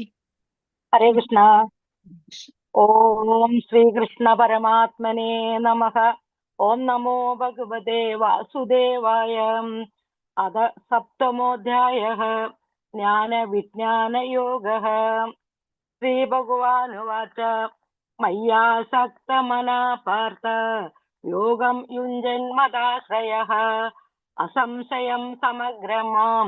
यदा ज्ञास्यसि तच्छृणु ज्ञानं तेऽहं सविज्ञानम् इदं वक्ष्यामि शेषतः यज्ञात्वा नेह भूयोऽन्यत् नातव्यमवशिष्यते मनुष्याणां सहस्रेषु कश्चित् यदति सिद्धये यददामपि सिद्धानां कश्चिन्मा वेति तत्त्वतः भूमिरापो अनलो वायुः गं मनो बुद्धिरेव च अहङ्कार इतीयं मे भिन्ना प्रकृतिरष्टधा अपरेयमिदस्तुन्यां प्रकृतिं विद्धि मे परां जीवभूतां महाबाहो येदं धार्यते जगत् एतद्योनीनि भूतानि सर्वाणि त्युपधारयाम् अहं कृतस्नस्य जगतः प्रभव प्रलयस्तदा मत्तः परतरन्यान्यत् किञ्चिदस्ति धनञ्जय मयि सर्वमिदं प्रोतं सूत्रे मणिगणा इव रसोऽहमप्सु कौन्तेय प्रभास्मि शशिसूर्ययोः प्रणवः सर्ववेदेषु शब्दके पौरुषं नृषु पुण्यो गन्धा पृथ्वीवां च तेजश्चास्मि विभावसो जीवनं सर्वभूतेषु तपश्चास्मि तपस्विषु बीजा बीजं मां सर्वभूतानां विद्धि पार्थ सनातनं बुद्धिर्बुद्धिमतामस्मि तेजस्तेजस्विनामहं बलं बलवतां चाहं कामरागविवर्जितं धर्मविरुद्धो भूतेषु कामोऽस्मि भरतर्षभ ये चैव सात्विका भावा राजसास्तामसाश्च ये मत्त एवेदि तान् विद्धि नत्वहं तेषु ते मयि त्रिभिर्गुणमयैर्भावे तेभि सर्वमिदं जगत् मोहितं नाभिजानाति मामेभ्य परमव्ययम् देवि हेषा गुणमयी मम माया दुरत्यया मामेव ये प्रपद्यन्ते मायामेतां तरन्ति ते न मां दुष्कृतिनो मूढाः प्रपद्यन्ते नराधमाः मायया बहृतज्ञान आसुरं भावमाश्रिताः चतुर्विधा भजन्ते मां जना सुकृतिनार्जुन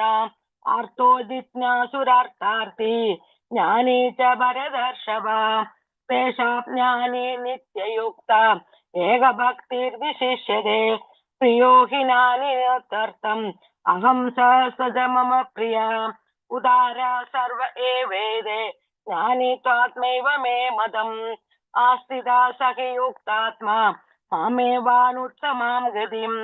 बहूनां जन्मनां वन्दे ज्ञानवान् मां प्रपद्यते वासुदेव सर्वमिति स महात्मा सुदुर्लभः कामेस्तैर्हृदज्ञानाः प्रबध्यन्त्यन्यदेवताः तं तं नियममास्ताय प्रकृत्या नियता स्वया यो यो यां तनुं भक्तः श्रद्धयार्चितुमिच्छति तस्या श्रद्धां तामेव विददाम्यहम् श्रद्धया युक्तः तस्याराधनमीहते लभते च तदा कामान् मयैव विहितान् हितान् अन्धवत्तु बलं तेषां तद्भवत्यल्पमेधसां देवान् देवयजो यान्ति मद्भक्ता यान्ति मामपीम् अव्यक्तं व्यक्तिमापन्नं मन्यन्ते मामबुद्धयः परं भावमजानन्दो ममाव्ययमनुत्तमं नाहं प्रकाश सर्वस्य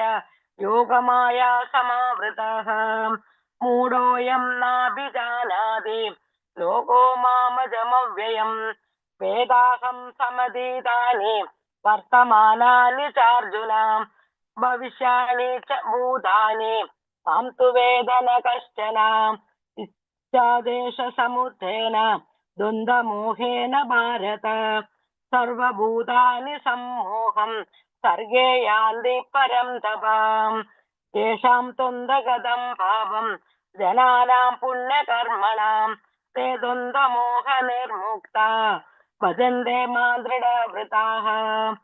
जरामरणमोक्षाय ममाश्रित्य यदन्ति ते ब्रह्म तद्विदु कृष्णम् अध्यात्मं कर्म चाखिलम् साधिभूतादिदैवं मां साधियज्ञं च ये विदुः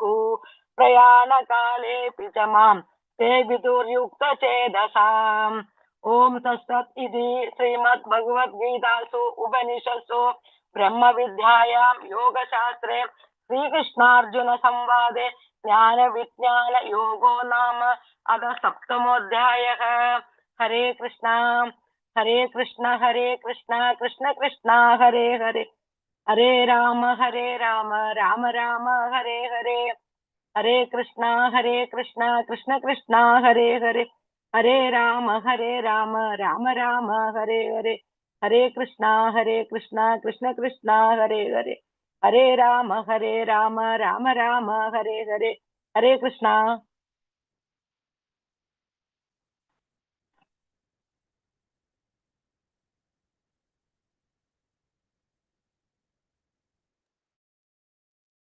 हरे कृष्णा।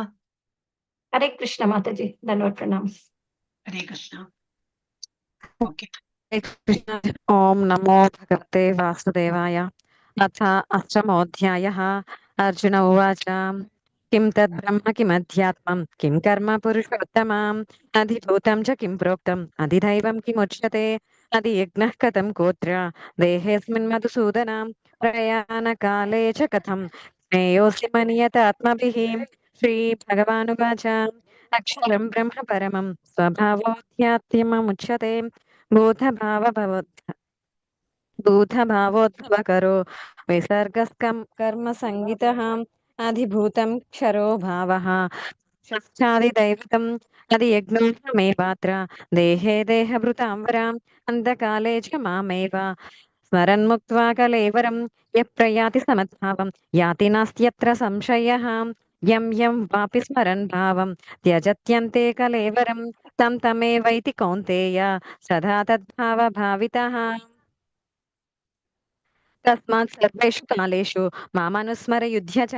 मय्यर्पितमनो बुद्धिः मामे वैश्यस्य संशयः अभ्यासयोगयुक्तेन चेतसा नान्यगामिना परमं पुरुषं दिव्यं याति पार्थानुचिन्तयन् कविं पुराणमनुशासितारम् अणोरणीयां समनुस्मरेद्यः सर्वस्य दातारमिश्चिन्त्य रूपम् आदित्यवर्णं तमसः परस्तात् प्रयाणकाले मनसाचलेन भक्त्या युक्तो योगबलेन चैवां ब्रह्ममध्ये प्राणमावेश्य सम्यक् सतं परं पुरुषमुपैति दिव्यं यदक्षरं वेदविदो वदन्ति विशन्ति यद्यतयो वीतरागाः यदिच्छन्तो ब्रह्मचर्यं चरन्ति तत्ते पदं सङ्ग्रहेण प्रवक्ष्ये सर्वद्वाराणि संयम्य मनोहृदि निरुध्य च मूर्ध्याध्यायात्मनः प्राणः आस्थितो योगधारणम् ओमित्येकाक्षरं ब्रह्म व्याहरन् मामनुस्मरन् यः प्रयाति त्यजन् देहं स याति परमां गतिम् अनन्यचेता सततं यो मां स्मरति नित्यशः तस्याहं सुलभः पार्थ नित्ययुक्तस्य योगिनः मामुपेत्य पुनर्जन्म दुःखालयमशाश्वतं नाप्नुवन्ति महात्मानः संसिद्धिं परमां गताः आ ब्रह्मभुवनाल्लोकाः पुनरावर्तिनोऽर्जुन मामुपेत्य तु कौन्तेय पुनर्जन्म न विद्यते सहस्रयुगपर्यन्तः अहर्यत् ब्रह्मणो विदुः रात्रिं युगसहस्रान्तं देहोरात्रविदो जनाः अव्यक्ताद्व्यक्तयः सर्वाः प्रभवन्त्यहरागमे रात्र्यागमे प्रलीयन्ते तत्रैवाव्यक्तसंज्ञके भूतग्रामः स एवायं भूत्वा भूत्वा प्रलीयते रात्र्यागमे वशः पार्थ प्रभवत्यहरागमे परस्तस्मात् तु भावोऽन्यो अव्यक्तो व्यक्तः सनातनः यस्य सर्वेषु भूतेषु न सस्यसु न विनश्यति अव्यक्तरो अव्यक्तोऽक्षर इत्युक्तः तमाहुः परमां गतिं यं प्राप्य न निवर्तन्ते तद्धाम परमं मम पुरुषः स परः पार्थ भक्त्या लभस्त्वनन्ययां यस्यान्त्यस्तभूतानि येन सर्वमिदं ततं यत्र काले त्वनावृत्तिम् आवृत्तिं चैव योगिनः प्रयाता यान्ति तं कालं वक्ष्यामि भरतर्षभ अग्निर्ज्योतिरः शुक्लः षण्मासा उत्तरायणं तत्र प्रयाता गच्छन्ति ब्रह्मविदो जनाः धूमो रात्रिस्तथा कृष्णः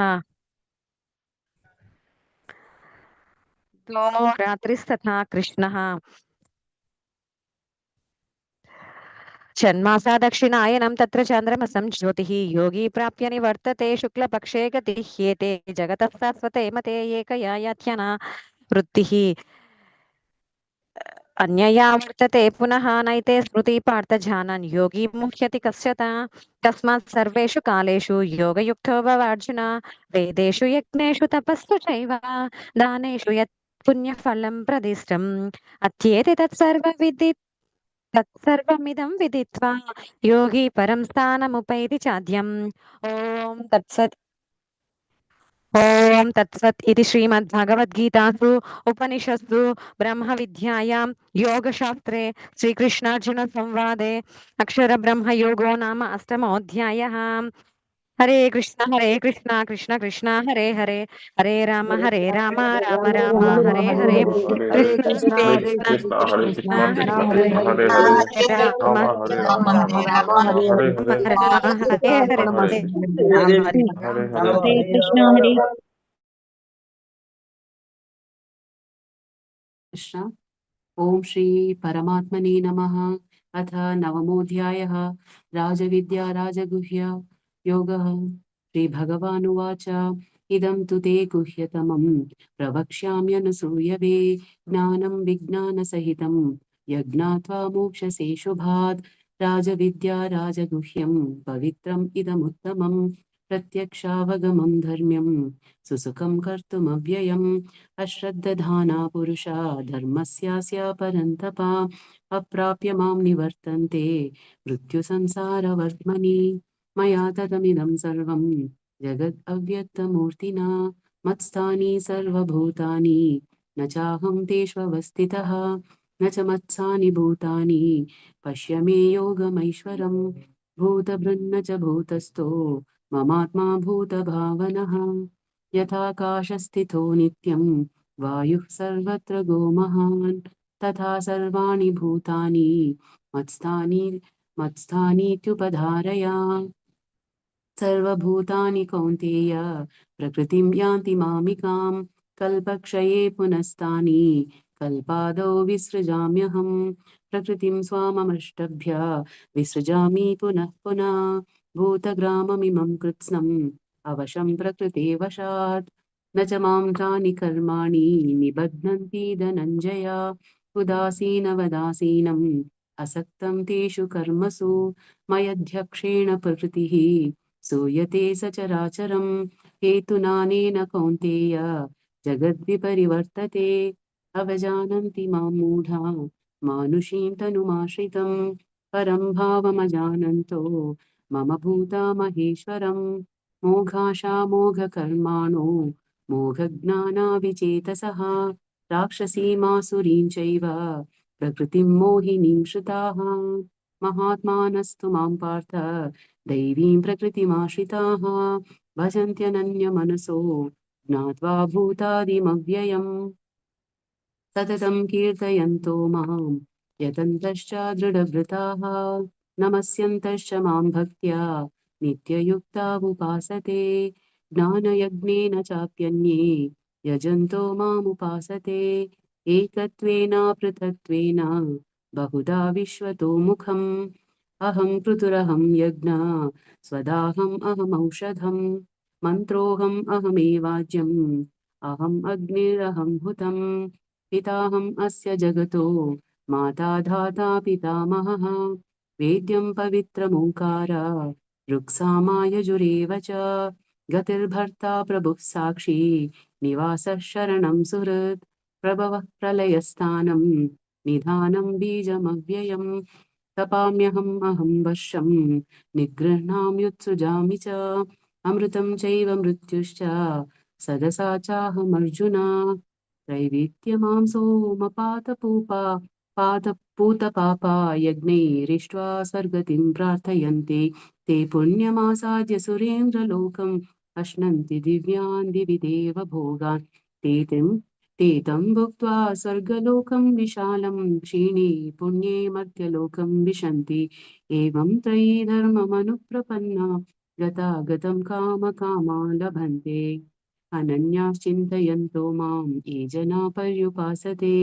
तेषां नित्याभियुक्तानां योगक्षेमं वहाम्यहम् केऽप्यन्यदेवता भक्ता यजन्ति श्रद्धयान्विताः तेऽपि मामेव कौन्तेय यजन्ति अविद्धिपूर्वकम् अहं हि सर्वयज्ञानां भोक्ता च प्रभुरेव च न तु मामभिजानन्ति तत्त्वेनातश्च वन्ति ते यान्ति देवावृता देवन् पितॄन् यान्ति पितृवृताः भूतानि यान्ति भूतेज्य यान्ति मद्याजिनोऽपि मां पत्रं पुष्पं फलं तोयं यो मे भक्त्या प्रयच्छति तदहं भक्ति उपहृतम् अश्नामि प्रयतात्मनः यत्करोषि यदश्नासि यज्जुहोषि ददासि यत्तपस्यसि कौन्तेय तत्कुरुष्व मदर्पणम् शुभाशुभफलैरेवं मोक्ष्यसे कर्मबन्धनैः सन्न्यासयोगयुक्तात्मा विमुक्तो मामुपैष्यसि समोऽहं सर्वभूतेषु न मे द्वेषोऽस्ति न प्रियः ये भजन्ति तु मां भक्त्या मयि ते तेषु चाप्यहम् अपि चेत् सुदुराचारो भजते मामनन्यभाक् साधुरेव समन्तव्य सम्यग् व्यवसितो हि सः क्षिप्रं भवति धर्मात्मा शश्वच्छान्तिं निगच्छति कौन्तेय प्रतिजानीहि न मे भक्तः प्रणश्यति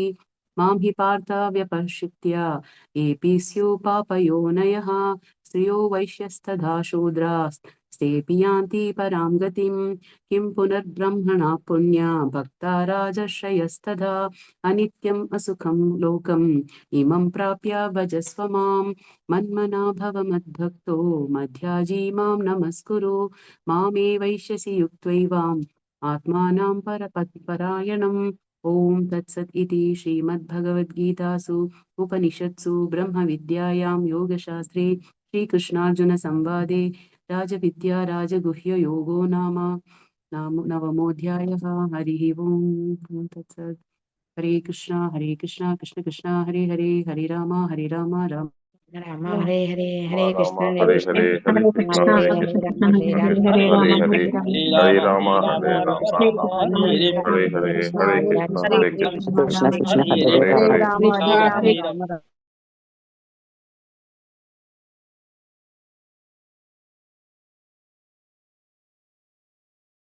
वाणीश्री माताजी प्लीज चेक. जय श्री कृष्ण माताजी. ॐ श्री परमात्मने नमः। श्रीमद्भगवद्गीता अथ दशमोऽध्यायः विभूतियोगः। श्रीभगवानुवाच भूय एव महाबाहो शृणु मे परमं वचः यत्तेऽहं प्रीयमाणाय वक्ष्यामि हितकाम्यया न मे विदुःसुरगणा प्रभवन्न महर्षयः अहमादिर्हि देवानां महर्षीणां च सर्वशः यो मामजमनादिं च वेत्ति लोकमहेश्वरम् असम्मूढः समद्येषु सर्वपापैः प्रमुच्यते बुद्धिर्ज्ञानमसम्मोह क्षमा सत्यं दमः शमः सुखं दुःखं भवो भावो भयं च भयमेव च अहिंसा समता तुष्टिस्तपोदानै यशो यशः भवन्ति भावा भूतानां मत्त एव पृथग्विदाः महर्षयः सप्त पूर्वे चत्वारो मनवस्तथा मद्भावा मानसा जाता येषां लोक इमाः प्रजाः एतां विभूतिं योगं च मम यो वेति तत्त्वतः सोऽविकम्पेन योगेन युज्यते नात्र संशयः अहं सर्वस्य प्रभवो मत्तः सर्वं प्रवर्तते इति मत्वा भजन्ते मां बुधा भावसमन्विताः मच्चित्ता मद्गतप्राणा बोधयन्तः परस्परं कथयन्तश्च मानित्यन् तुष्यन्ति च रमन्ति च तेषां सततयुक्तानां भजतां प्रीतिपूर्वकं ददामि बुद्धियोगन्तै येन मामुपयान्ति ते तेषामेवानुकम्पार्थं महमज्ञानजन्तमः नाशयाम्यात्मभावस्थो ज्ञानदीपेन भास्वता अर्जुन उवाच परं ब्रह्म परं धाम पवित्रं परमं भवान् पुरुषं शाश्वतं दिव्यमादिदेवमजं विभुम् अहुस्त्वां ऋषयः सर्वे देवर्षिर्नारदस्तथा असितो देवलो व्यासः स्वयं चैव ब्रवीषि मे सर्वमेतदुतं मन्ये यन्मानं वदसि केशव न हि ते भगवस्त्वं विदुर्देवा न दानवाः स्वयमेवात्मनात्मानं वेत्तत्वं पुरुषोत्तम भूतभावन भूतेश देवदेव जगत्पते वक्तुमर्हस्य शेषेण दिव्या ह्यात्मविभूतयः याभिर्विभूतिर्भिर्लोकान् इमास्त्वं व्याप्य तिष्ठसि कथं विद्यामहं योगिस्त्वां सदा परिचिन्तयन् केषु केषु च भावेषु चिन्त्योऽसि भगवन्मया विस्तरेणात्मनो योगं विभूतिं च जनार्दन भूयः कथय तृप्तिर्शृण्वतो नास्ति मे मृतम् श्रीभगवानुवाच अन्तते कथयिष्यामि दिव्या ह्यात्मविभूतयः प्राधान्यतः कुरु श्रेष्ठ नास्त्यन्तो विस्तरस्य मे अहमात्मा गुडाकेश सर्वभूताशयस्थितः अहमादिश्च मध्यं च भूतानामन्त एव च आदित्यानामहं विष्णुर्ज्योतिषां रविरंशुमान् मरीचिर्मरुतामस्मि नक्षत्राणामहं शशि वेदानां सामवेदोऽस्मि देवानामस्मि वासवः इन्द्रियाणां मनश्चास्मि भूतानामस्मि चेतना रुद्राणां शङ्करश्चास्मि वित्तेशो यक्षरक्षसां वसूनां पावकश्चास्मि मेरुशिखरिणामहं पुरोदस्तां च मुख्यं मां विद्धि पार्थ बृहस्पतिं सेनानीनामहं स्कन्दस् सरसामस्मि सागरः महर्षीणां भृगुरहं गिरामस्मेकमक्षरम् यज्ञानां जपयज्ञोऽस्मि स्थावराणां हिमालयः अस्वत्थः सर्ववृक्षाणां देवर्षीणां च नारदः गन्धर्वाणां चित्ररथः सिद्धानां कपिलो मुनिः उच्चैस्रवसमस्सानां विद्धि माममृतोद्भवम् ऐरावतं गजेन्द्राणां नराणां च नराधिपम् आयुधानामहं वज्रं धेनूनामस्मि कामधुक् प्रजनश्चास्मि कन्दर्पः सर्पाणामस्मि वासुकिः अनन्तश्चास्मि नागानां वरुणो यादसामहं पितॄणामर्यमा चास्मि यमः संयमतामहं प्रह्लादश्चास्मि दैत्यानां कालः कलयतामहं मृगाणां च मृगेन्द्रोऽहं वैनतेयश्च पक्षिणां पवनः पवतामस्मि रामशस्त्रभृतामहं जशानां मकरश्चास्मि स्रोतसामस्मि जाह्नवी सर्गाणामादिरन्तश्च मद्यं चैवाहमर्जुन अध्यात्मविद्या विद्यानां वादप्रवदतामहम् अक्षराणामकरस्मोद्विद्वन्द्वः सामासिकस्य च अहमेवाक्षयः कालो धाताहं विश्वतो मुखः मृत्युः सर्वहरश्चाहम् उद्भवश्च भविष्यताम् कीर्तिं श्रीर्वाश्च नारीणां स्मृतिर्मेधाद्भृतिक्षमा बृहत्साम तथा साम्नां गायत्री चन्द्रसामहं मासानां मार्गशीर्षोऽहं ऋतूनां कुसुमाकरः द्यूतं चलयतामस्मि तेजस्तेजस्विनामहं जयोऽस्मि व्यवसायोऽस्मि सत्त्वं सत्त्ववतामहं वृष्णीनां वासुदेवोऽस्मि पाण्डवानां धनञ्जयः मुनीनामप्यहं व्यासः कवीनामुशना कविः दण्डो दमयतामस्मि नीतिरस्मि जिगीषताम् मौनं चैवास्मि गुह्यानां ज्ञानवतामहं यच्चापि सर्वभूतानां बीजं तदहमर्जुन ततदस्ति विनायक्स्यान् मया भूतं चराचरम् नान्तोऽस्ति मम दिव्यानां विभूतीनां परं तप एष तुद्देशतः प्रोक्तो विभूतेर्विस्तरो मया यद्वद्विभूतिमत्तत्त्वं श्रीमद्धूर्णितमेव वा तत्तदेवावगश्चत्वं मम तेजोंससम्भवम् अथवा बहुनैतेन किं ज्ञातेन तवार्जुन विष्टभ्याहमिदं कृत्स्नम् एकांशेन स्थितो जगत् ॐ तत्सदिति श्रीमद्भगवद्गीतासु उपनिषत्सु ब्रह्मविद्यायां योगशास्त्रे श्रीकृष्णार्जुन संवादे विभूतियोगो नाम दशमोऽध्यायः ॐ श्रीकृष्णार्पणमस्तु कृष्ण कृष्ण हरे हरे हरे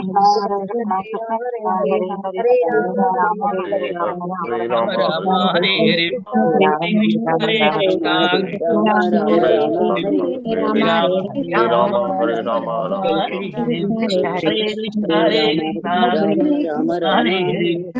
राम हरे राम राम राम हरे कृष्ण माताजी सुधा माताजी जय श्री कृष्ण। कृष्ण ओम नमो भगवते वासुदेवाय। ओम श्री परमात्मने नमः। श्रीमद्भगवद्गीता अथैकादशोऽध्यायः। अर्जुन उवाच मदनुग्रहाय परमं गुह्यमध्यात्मसञ्चितम् यद्वयोक्तवचस्तेन मोहोऽयो विगतो मम भवाप्ययौ हि भूतानां श्रुतौ विस्तरशो मया त्वत्तः कमलपत्राक्ष माहात्म्यमपि चाव्ययम् एवमेतद्यथा तत्त्वम् आत्मानं परमेश्वर द्रष्टुमिच्छामि ते रूपम् ऐश्वरं पुरुषोत्तम मन्यसे यदि तच्छक्यं मया द्रष्टुमिति प्रभो योगेश्वर ततो मे त्वं दर्शयात्मानमव्ययम् श्रीभगवानुवाच पश्य मे पार्थरूपाणि शतशोऽथ सहस्रशः नानाविधानि दिव्यानि नानावर्णाकृतीनि च पश्यादित्यान् वसून् रुद्रान् अश्विनौ मरुतस्तथा बहून्यदृष्टपूर्वाणि पश्याश्चर्याणि भारत इहैकस्ते जगत्कृत्स्नं पश्याद सचराचरम् मम देहे गुडाकेश यच्छान्यद् द्रष्टुमिच्छसि न तु मां शक्यसे द्रष्टुम् अनेनैव स्वचक्षुषा दिव्यं ददामि ते चक्षुः पश्य मे योगमैश्वरम् सञ्जय उवाच एवमुक्त्वा ततो राजन् महायोगेश्वरो हरिः दर्शयामास पार्थाय परमं रूपमैश्वरम् अनेकवक्त्रनयनम् अनेकाद्भुतदर्शनम्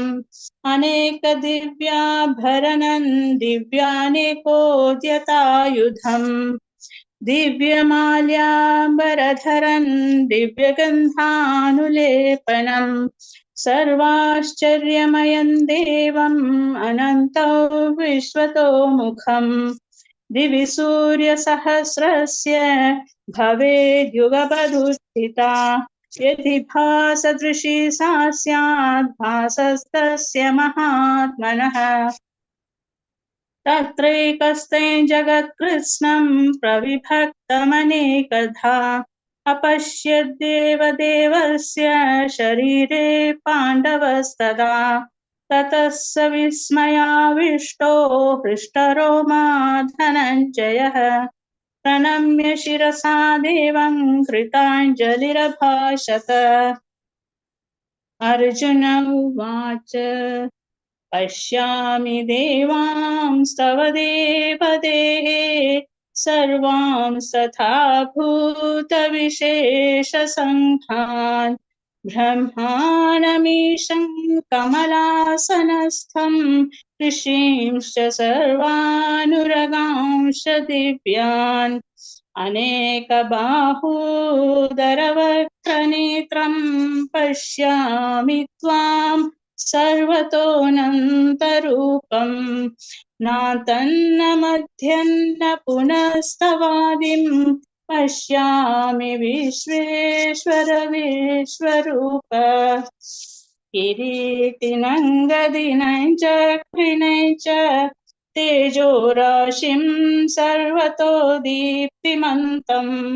पश्यामि त्वां दुर्निरीक्ष्यं समन्तात् दीप्तानलार्कद्युतिप्रमेयम् त्वमक्षरं परमौ वेदितव्यं त्वमस्य विश्वस्य परन्निधानम् त्वमव्ययः शाश्वतधर्मगोप्ता सनातनस्त्वं पुरुषो मतो मे अनादिमध्यान्तमनन्तवीर्यम् अनन्तबाहुं शशिसूर्यनेत्रम् पश्यामि त्वां दीप्तहुताशवक्त्रं स्वतेजसा विश्वमिदं तपन्तम् ध्यावा पृथिव्योरिदमन्तरं हि व्याप्तं त्वयैकेन दिशश्च सर्वाः दृष्टाद्भुतं रूपमुग्रन्तवेदल्लोकत्रयं प्रव्यथितं महात्मन् अमीहि त्वां सुरसङ्घा विशन्ति केचिद्भीताः प्राञ्जलयो गृह्णन्ति स्वस्तीत्युक्त्वा महर्षि सिद्धसङ्घाः स्तुवन्ति त्वां स्तुतिभिः पुष्कलाभिः रुद्रादित्या वसो ये च साध्या विश्वेश्विनौ मरुतश्चोष्णकाश्च गन्धर्वयक्षासुरसिद्धसङ्घा वीक्षन्ते त्वां विस्मिताश्चैव सर्वे रूपं महत्ते बहुवक्त्रनेत्रं महाबाहो बहुबाहुरुपादं बहूदरं बहुदंशाकरालं दृष्ट्वा लोकाः प्रव्यथितास्तथाहम् नभःस्पृशन् दीप्तमनेकवर्णौ व्याताननं दृष्ट्वा हि त्वां प्रव्यथितान्तरात्मा धृतिर्न विन्दामि शमं च विष्णो दंश्राकरालानि च ते मुखानि दृष्ट्वैव कालानलसन्निभानि दिशो न जाने न लभे च शर्म प्रसीद देवेश जगन्निवास अमी च त्वां धृतराष्ट्रस्य पुत्राः सर्वे सहैवावनिपालसङ्घैः भीष्मो द्रोणः सूत्रपुत्रस्तथासौ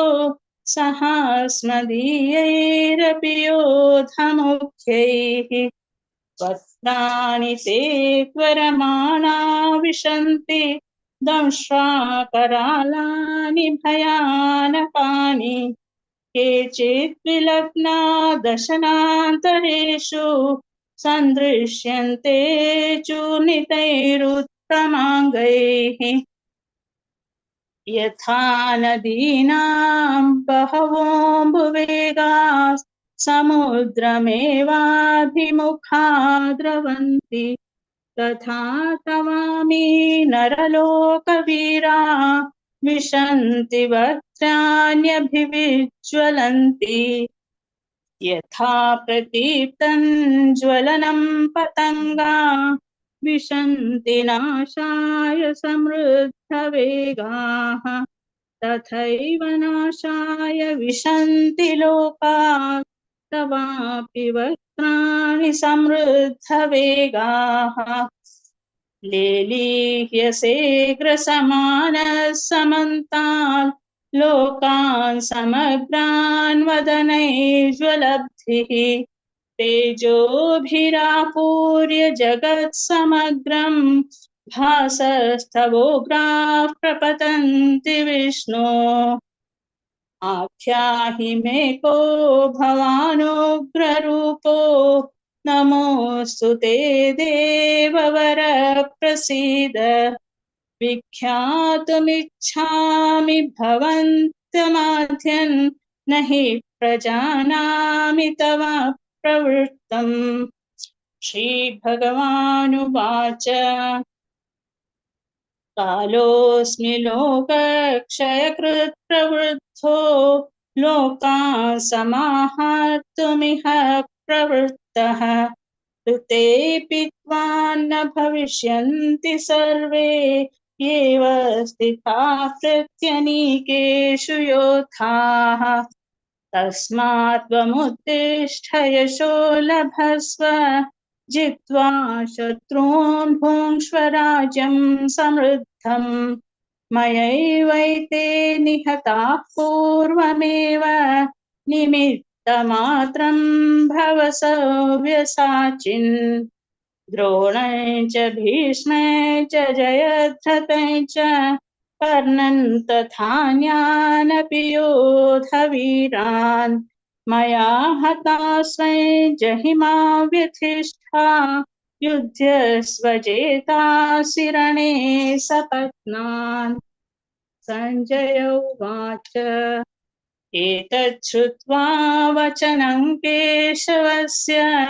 कृताञ्जलिर्वेपमानः किरीटी नमस्कृत्वा भूय एवाह कृशम् सगद्गदम् भीतभीतः प्रणम्य अर्जुन उवाच स्थाने ऋषिकेश तव प्रकीर्त्या जगत्प्रहृष्यत्यनुनज्जुरच्यते रक्षांसि भीतानि दिशो द्रवन्ति सर्वे नमस्यन्ति च सिद्धसङ्घाः कस्माच्च तेन न मेरन्महात्मन्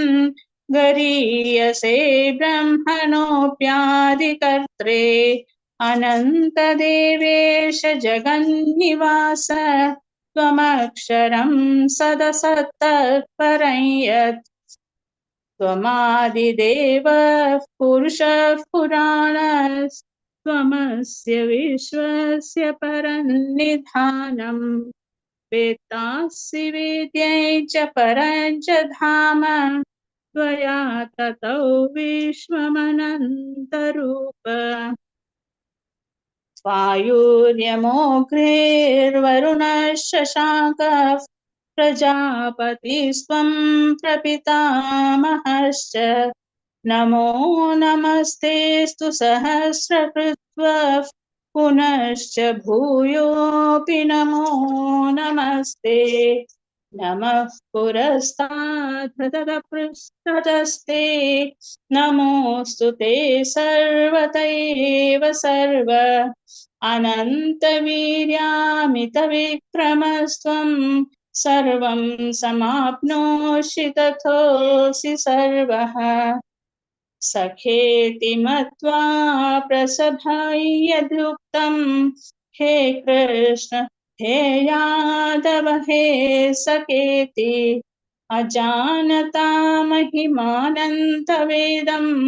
मया प्रमादात् प्रणयेन वापि यच्चावहासार्थमसत्कृतोऽसि विहारशय्यासनभोजनेषु एकोऽथवाप्यच्युत तत्समक्षं तत्साक्ष्मये त्वामहमप्रमेयम् पितासि लोकस्य चराचरस्य त्वमस्य पूज्यश्च गुरुर्गरीयान् न त्वत्समोऽस्त्यभितः कुतोऽन्यो लोकत्रयेऽप्यप्रतिमा प्रभाव तस्मात् प्रणम्य प्रणिधाय कायं प्रसादये त्वामहमीशमीढ्यम् पितेव पुत्रस्य सखेव सख्युः प्रियः प्रियायार्हसि देव सोढुम् अदृष्टपूर्वं हृषितोऽस्मि दृष्ट्वा भयेन च प्रव्यथितं मनो मे तदेव मे दर्शय देवरूपं प्रसीद देवेश जगन्निवास किरीटिनं गदिनं चक्रहस्थम् इच्छामि त्वां द्रष्टुमहं तथैव तेनैव रूपेण चतुर्भुजेन सहस्रबाहो भव विश्वमूर्ते श्रीभगवानुवाच मया प्रसन्नेन तवार्जुनेदं रूपं परं दर्शितमात्मयोगात् तेजोमयो विश्वमनन्तमाद्यन् यन्मे त्वदन्येन न द्रष्टपूर्वम् न वेदयज्ञान्ययनैर्न दानैर्न च क्रियाभिर्न तपोभिरुग्रैः एवं रूपः शक्यः नृलोके द्रष्टुं त्वदन्येन कुरु प्रवीर माथे व्यथा मा च विमूढभावो दृष्ट्वा रूपं घोरमिदं ममेदम् व्यपेतभिः प्रीतमनाः पुनस्त्वं तदेव मे रूपमिदं प्रपश्य। सञ्जय उवाच इत्यर्जुनौ वासुदेवस्तथोक्त्वा स्वकं रूपं दर्शयामास भूयः आश्वासयामास च भीतमेनं भूत्वा पुनः सौम्य वपुर्महात्मा। अर्जुन उवाच दृष्ट्वेदं मानुषं रूपं तव सौम्ये जनार्दन इदानीमस्मि संवृत्तः सचेता प्रकृतिं गतः। श्रीभगवानुवाच सुदुर्दर्शमिदं रूपं दृष्टवानसि यन्मम देवाप्यस्य रूपस्य नित्यं दर्शनकाङ्क्षिणः नाहौ वेदैर्न तपसा न दानेन न चेच्यया शक्यैवं विधो द्रष्टुं दृष्टवानसि मां यथा भक्त्या त्वनन्यया शक्य अहमेवं विधोऽर्जुन ज्ञातुं दृष्टुं च तत्त्वेन प्रवेष्टुं च परन्तप मत्कर्म कृन्मत्परमो मद्भक्तः सङ्गवर्जितः निर्वैरः सर्वभूतेषु यः स मामेति पाण्डव। ॐ तत्सदिति श्रीमद्भगवद्गीतासु उपनिषत्सु ब्रह्मविद्यायां योगशास्त्रे श्रीकृष्णार्जुनसंवादे विश्वरूपदर्शनयोगो नाम एकादशोऽध्यायः।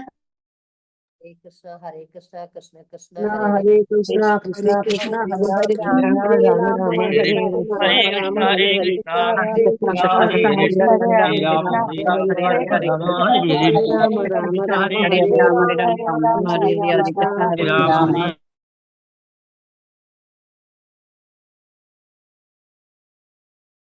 कृष्ण सौभाग्य माताजी। जय श्री कृष्ण। यस माताजी मैं स्टार्ट। ओम नमो भगवते वासुदेवाय। ओम श्री परमात्मने नमः। श्रीमद्भगवद्गीता अथ द्वादशोऽध्यायः। अर्जुन उवाच एवं सततयुक्ता ये भक्तास्त्वां पर्युपासते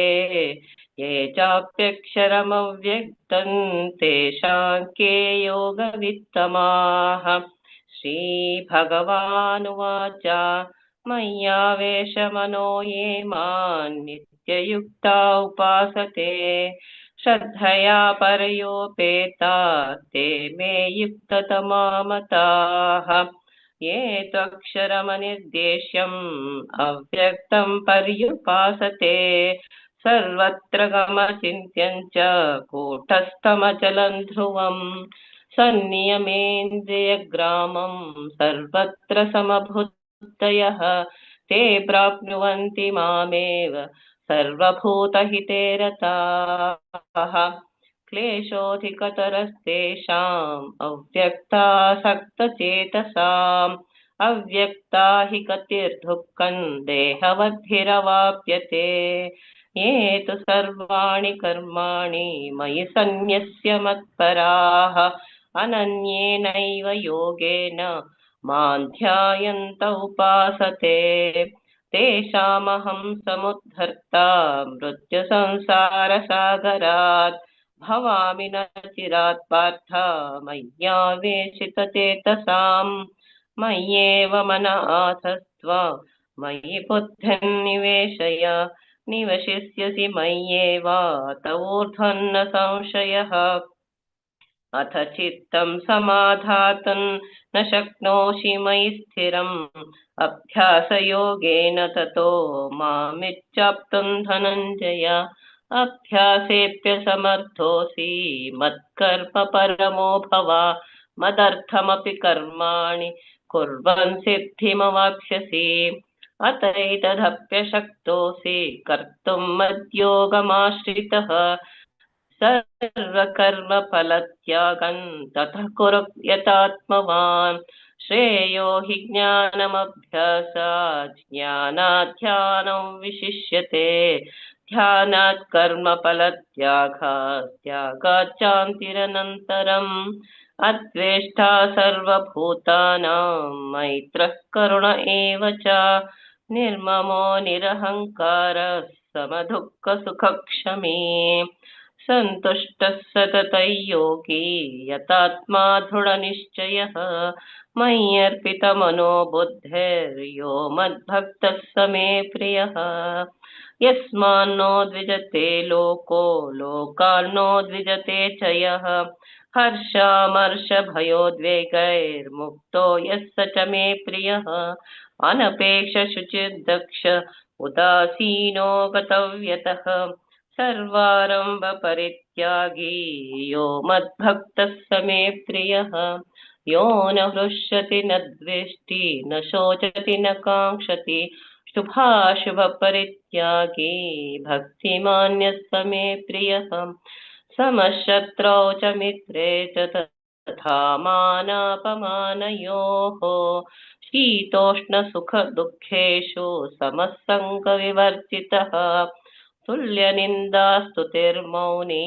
सन्तुष्टो येन केनचित् अनिकेतस्थिरमतिर्भक्तिमान् मे प्रियो नरः ये तु धर्म्यामृतमिदं यथोक्तं पर्युपासते श्रद्दधाना मत्परमा भक्तास्तेतीव मे प्रियाः ॐ तत्सदिति श्रीमद्भगवद्गीतासु उपनिषत्सु ब्रह्मविद्यायां योगशास्त्रे श्रीकृष्णार्जुनसंवादे भक्तियोगो नाम द्वादशोऽध्यायः श्रीकृष्णार्पणमस्तु श्रीकृष्णार्पणमस्तु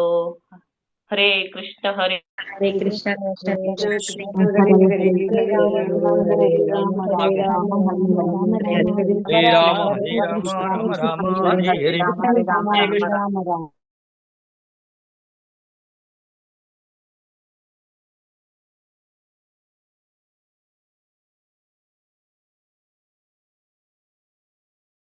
हरे कृष्ण माता जी। यस प्रभु जी स्टार्ट। ओम श्री परमात्मने नमः। श्रीमद्भगवद गीता अथ क्षेत्र क्षेत्रज्ञ विभागो योगो नाम त्रयोदशोऽध्यायः। श्री भगवानुवाच इदं शरीरं कौन्तेय क्षेत्रमित्यभिधीयते एतद्यो वेत्ति तं प्राहुः क्षेत्रज्ञ इति तद्विदः। क्षेत्रज्ञे चापि मां विद्धि सर्वक्षेत्रेषु भारत। क्षेत्रक्षेत्रज्ञयोर्ज्ञाने यत्तज्ज्ञानं मतं मम तत्क्षेत्रं यच्चाधृच्छक् यद्विकारि यतश्च यत् स च यो यत्प्रभावश्च तत्समासेन मे शृणु। ऋषिभिर्बहुधा गीतैः छन्दोभिर्विविधैः पृथक् ब्रह्मसूत्रपदैश्चैव हेतुमद्भिर्विनिश्चितैः। महाभूतान्यहङ्कारो बुद्धिरव्यक्तमेव च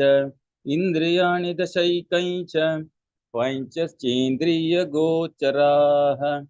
इच्छा द्वेषः सुखं दुःखं सङ्घातश्चेतना धृतिः एतत् क्षेत्रं समासेन सविकारमुदारतम्। अमानित्वमदम्भित्वम् अहिंसा क्षान्तिरार्जवम् आचार्योपासनं शौचं स्थैर्यमात्मविनिग्रहः इन्द्रियार्थेषु वैराग्यम् अनहङ्कार एव च जन्म मृत्युजरा व्याधि दुःखदोषानुदर्शनम् असक्तिरनभिष्वङ्गः पुत्रदारगृहादिषु नित्यं च समाचित्तत्वं इष्टानिष्टोपपत्तिषु मयि चानन्ययोगेन भक्तिरव्यभिचारिणी विविक्तदेशसेवित्वम् अरतिर्जनसंसदि अध्यात्मज्ञाननित्यत्वं तत्त्वज्ञानार्थदर्शनम् एतज्ज्ञानमिति प्रोक्तम् अज्ञानं यदतोऽन्यथा ज्ञेयं यत्तत् प्रवक्ष्यामि यज्ञात्वामृतमश्नुते अनादिमत्परं ब्रह्म न सत्तन्नासदुच्यते सर्वतः पाणिपादं तत् सर्वतोक्षिशिरोमुखं सर्वतः श्रुतिमल्लोके सर्वमावृत्य तिष्ठति सर्वेन्द्रियगुणाभासं सर्वेन्द्रियविवर्जितम् असक्तं सर्वभृच्चैव निर्गुणं गुणभोक्तृ च बहिरन्तश्च भूतानाम् अचरञ्चरमेव च सूक्ष्मत्वात् तद्विज्ञेयं दूरस्थं चान्तिके च तत् अविभक्तं च भूतेषु विभक्तमिव च स्थितं भूतभर्त च तज्ज्ञेयं रसिष्णुप्रभविष्णु च ज्योतिषानपि तज्ज्योतिस्तमस परमुच्यते ज्ञानैर्ज्ञेन ज्ञानगम्यं हृदि सर्वस्य विष्ठितम् इति क्षेत्रं तथा ज्ञानै ज्ञेयै चोक्तं समासतः मद्भक्त एतद्विज्ञाय मद्भावयोपपद्यते प्रकृतिं पुरुषं चैव विद्यनादि उभावपि विकारांच गुणां चैव विद्धि प्रकृतिसम्भवान् कार्यकरणकर्तृत्वे हेतु प्रकृतिरुच्यते पुरुषः सुखदुःखानां भोक्तृत्वे हेतुरुच्यते पुरुष प्रकृतिस्थो हि भुङ्क्ते प्रकृतिजान् गुणान् कारणं गुणसङ्गोऽस्य सदसद्यो निजन्मसु उपद्रष्टानुमन्ता च भर्ता भोक्ता महेश्वरः परमात्मेति चाप्युक्तो देहेऽस्मिन् पुरुषः परः य एवं वेत्ति पुरुषं प्रकृतिं च गुणैः सह सर्वथा वर्तमानोऽपि न स भूयोऽभिजायते ज्ञानेनात्मनि पश्यन्ति केचिदात्मानमात्मना अन्ये साङ्ख्येन योगेन कर्मयोगेन चापरे अन्ये त्वेवमजानन्तः श्रुत्वान्येभ्य उपासते तेऽपि चातितरन्त्येव मृत्युं श्रुतिपरायणाः यावत् संजायते किञ्चित् सत्त्वं स्थावरजङ्गमं क्षेत्रक्षेत्रज्ञसंयोगात् तद्विद्धि भरतर्षभ समं सर्वेषु भूतेषु तिष्ठन्तं परमेश्वरं विनिश्यत्सु विनश्यन्तं यः पश्यति स पश्यति समं पश्यन्नि सर्वत्र समवस्थितमीश्वरं न हि नस्त्यात्मनात्मानं ततो याति परां गतिम् प्रकृत्यैव च कर्माणि क्रियमाणानि सर्वशः यः पश्यति ततात्मानम् अकर्तारं स पश्यति यदा भूतपृथग्भावम् एकस्तमनुपश्यति तत एव च विस्तारं ब्रह्म सम्पद्यते तदा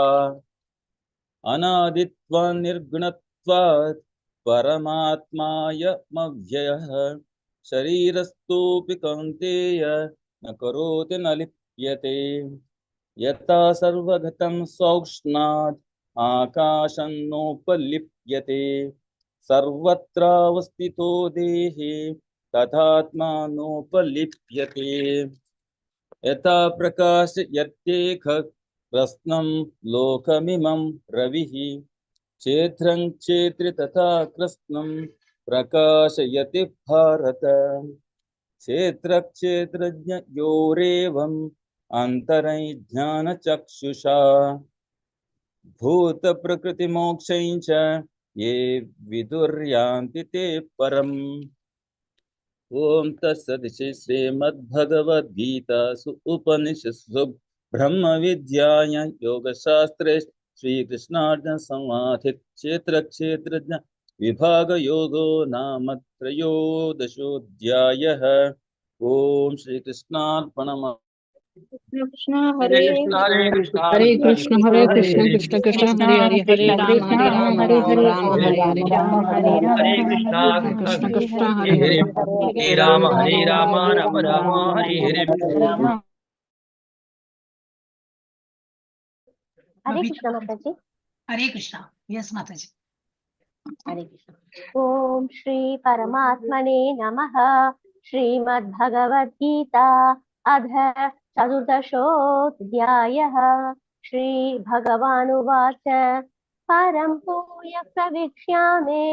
ज्ञानानां ज्ञानमुत्तमं यज्ञात्वा मुनयः सर्वे परां सिद्धिमितो गताः। इदं ज्ञानमुपाश्रित्य मम साधर्म्यमागताः सर्गेऽपि नोपजायन्ते प्रलये न व्यधन्ति च। मम योनिर्महद्ब्रह्म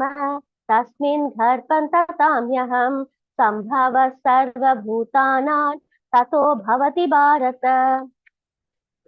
सर्वयोनिषु कौन्तेय मूर्तयः सम्भवन्ति याः तासां ब्रह्म महद्योनिः अहं बीजप्रदः पिताः। सत्त्वं रजस्तमयिरि गुणाः प्रकृतिसम्भवाः निबध्नन्ति महाबाहो देहे देहिनमव्ययम्। तत्र सत्त्वं निर्मलत्वात् प्रकाशकमनामयम् सुखसङ्गेन बध्नाति ज्ञानसङ्गेन चानक। रजो रागात्मकौ विद्धि तृष्णासङ्गसमुद्भवम् तन्निबध्नाति Kaunteya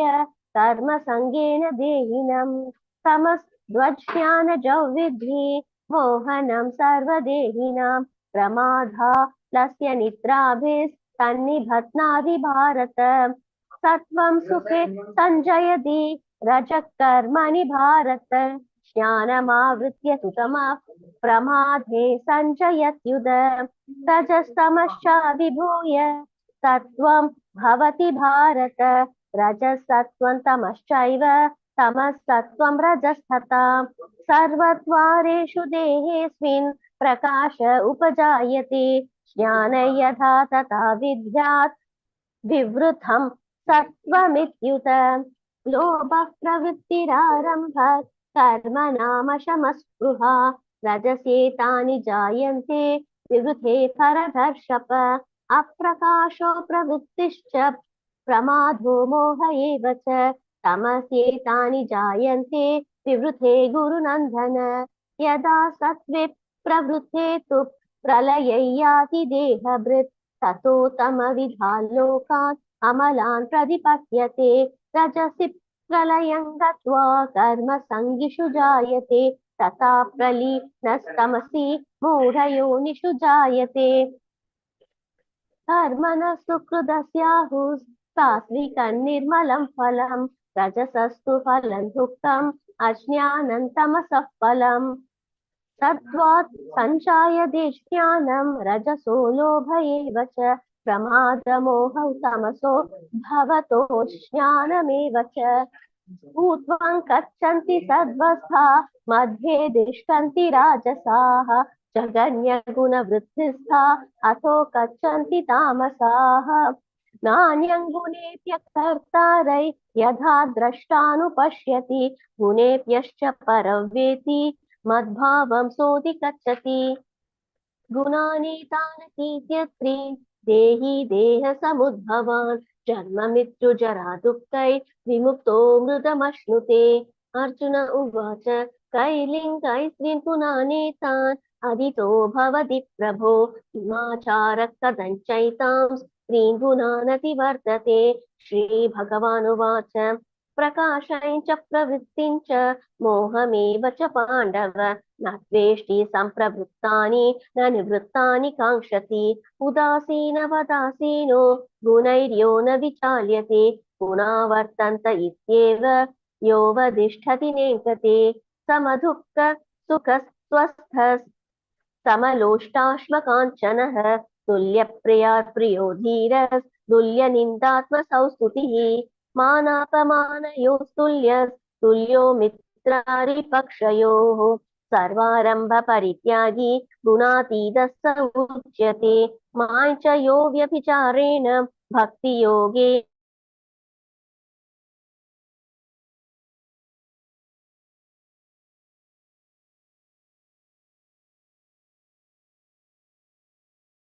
Net is gone, I think. मां च यो व्यभिचारेण भक्तियोगेन सेवते स गुणान् समतीत्यैतान् ब्रह्मभूयाय कल्पते ब्रह्मणो हि प्रतिष्ठाहम् अमृतस्याव्ययस्य च शाश्वतस्य च धर्मस्य सुखस्यैकान्तिकस्य च ॐ तत्सदिति श्रीमद्भगवद्गीतासु उपनिषत्सु ब्रह्मविद्यायां योगशास्त्रे श्रीकृष्णार्जुनसंवादे श्री कृष्ण अर्जुन संवादे गुणत्रय विभाग योगो नाम चतुर्दशोऽध्यायः। हरे कृष्णा कृष्ण कृष्ण हरे हरे राम हरे राम हरे कृष्ण हरे कृष्ण कृष्ण हरे हरे कृष्ण हरे राम राम हरे हरे कृष्ण हरे कृष्ण कृष्ण हरे हरे हरे राम माता जी हरे कृष्णा 15 चैप्टर। हरे कृष्णा दंडवत प्रणाम आप सभी को। हरे कृष्ण। अथ पंचोदशाध्यायः श्रीभगवानुवाच ऊर्ध्वमूलम् अधशाखम् अश्वत्थं प्राहुरव्ययम् छन्दांसि यस्य पर्णानि यस्तं वेद स वेदवित् अधक्षोर्धं प्रसुतास्तस्य शाखा गुणप्रवृत्ता विषयप्रवालाः अधस्य मूलान्यनुसन्ततानि कर्मानुबन्धीनि मनुष्यलोके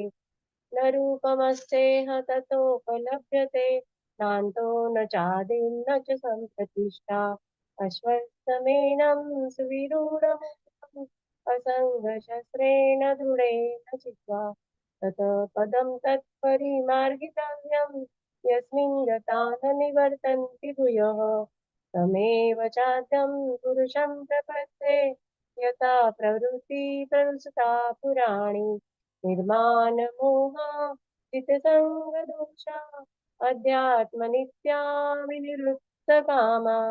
द्वन्द्वैर्मुक्ता सुखदुःखसज्ञै गच्छन्त्यमूढा पदमव्ययं तत् न तत्पासयते सूर्यो न शशाङ्को न पावकः यद्गत्वा न निवर्तन्ते तद्धाम परमं मम ममैवांशो जीवलोके जीवभूत सनातनः मना षष्ठानि इन्द्रियाणि प्रकृतिस्थानि कर्षति शरीरं यदवाप्नोति यच्चाप्युत्क्रामतीश्वरः गृहीतैतानि संयाति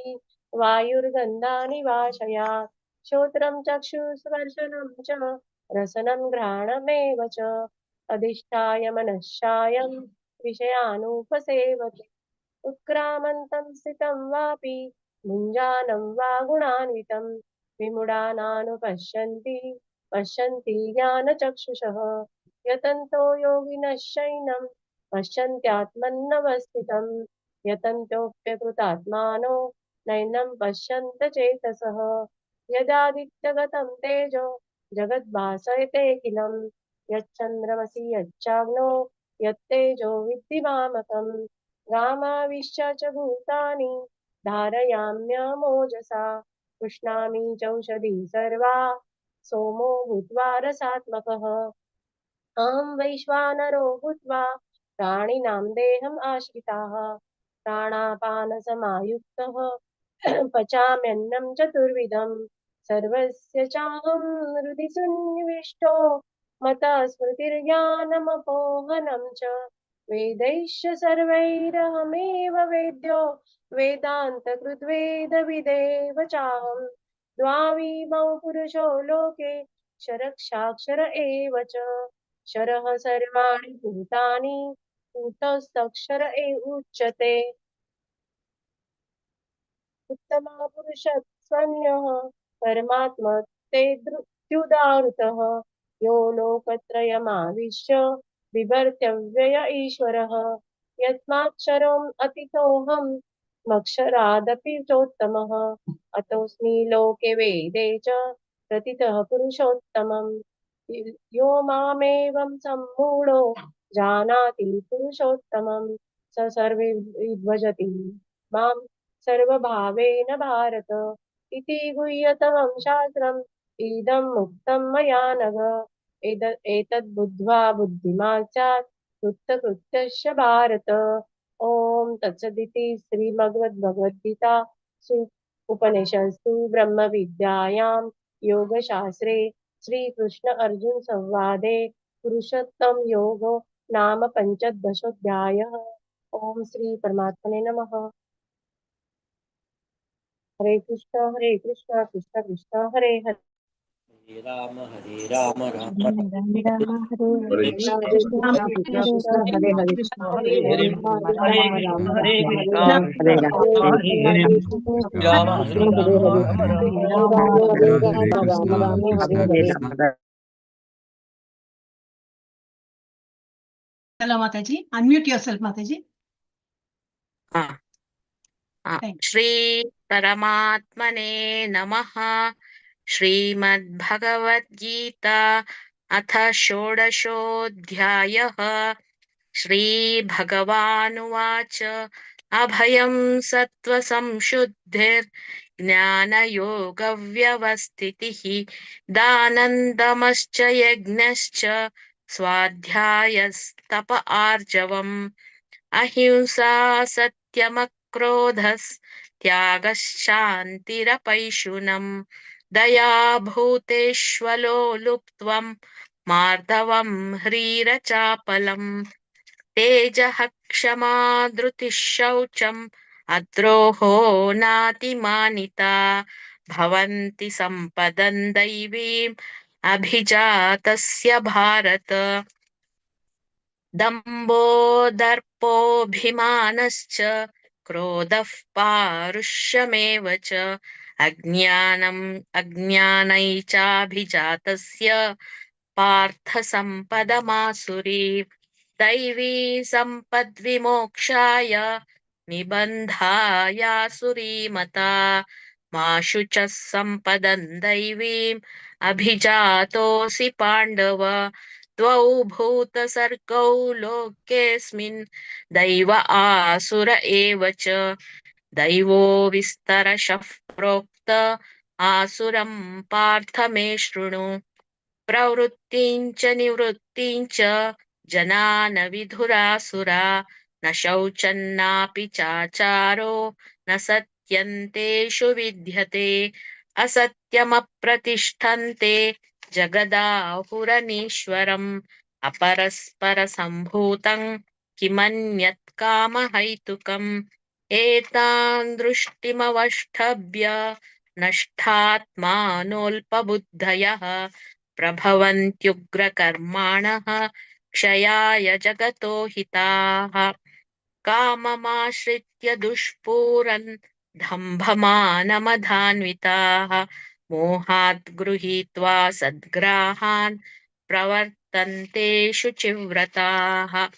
चिन्तामपरिमेयाञ्च प्रलयान्तामुपाश्रिताः कामोपभोगपरमा एतावदिति निश्चिताः आशापाशशतैर्बद्धाः कामक्रोधपरायणाः ईहन्ते कामभोगार्थम् अन्यायेनार्थसञ्चयान् इदमद्य मया लब्धम् इमं प्राप्स्ये मनोरथम् इदमस्तीदमपि मे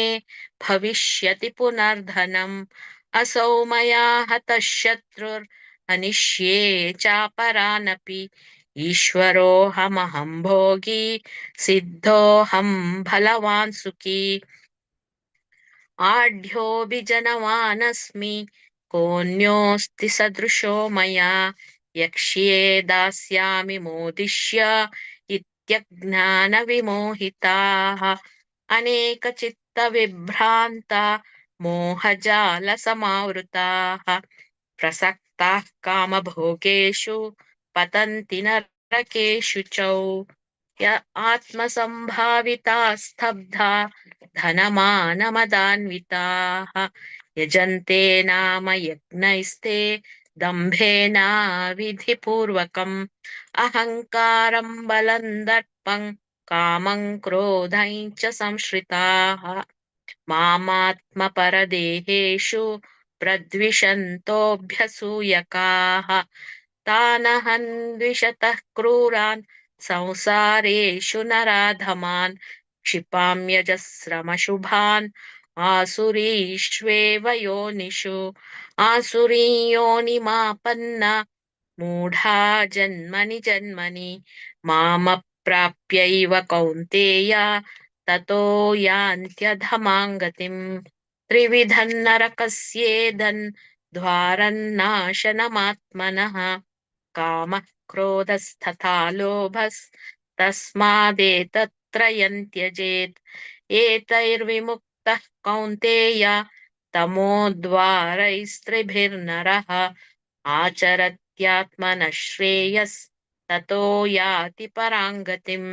यः शास्त्रविधिमुत्सृज्य वर्तते कामकारतः न स सिद्धिमवाप्नोति न सुखं न परां गतिम् तस्मात् शास्त्रं प्रमाणन्ते कार्याकार्यव्यवस्थितौ ज्ञात्वा शास्त्रविधानोक्तं कर्म कर्तुमिहार्हसि ॐ तत्सदिति श्रीमद्भगवद्गीतासु उपनिषत्सु ब्रह्मविद्यायां योगशास्त्रे श्रीकृष्णार्जुनसंवादे दैवासुरसम्पद्विभागयोगो नाम षोडशोऽध्यायः ॐ श्रीकृष्णार्पणमस्तु हरे कृष्ण कृष्ण कृष्ण हरे राम हरे कृष्ण कृष्ण कृष्ण हरे हरे हरे राम राम राम हरे हरे हरे कृष्ण कृष्ण हरे हरे हरे राम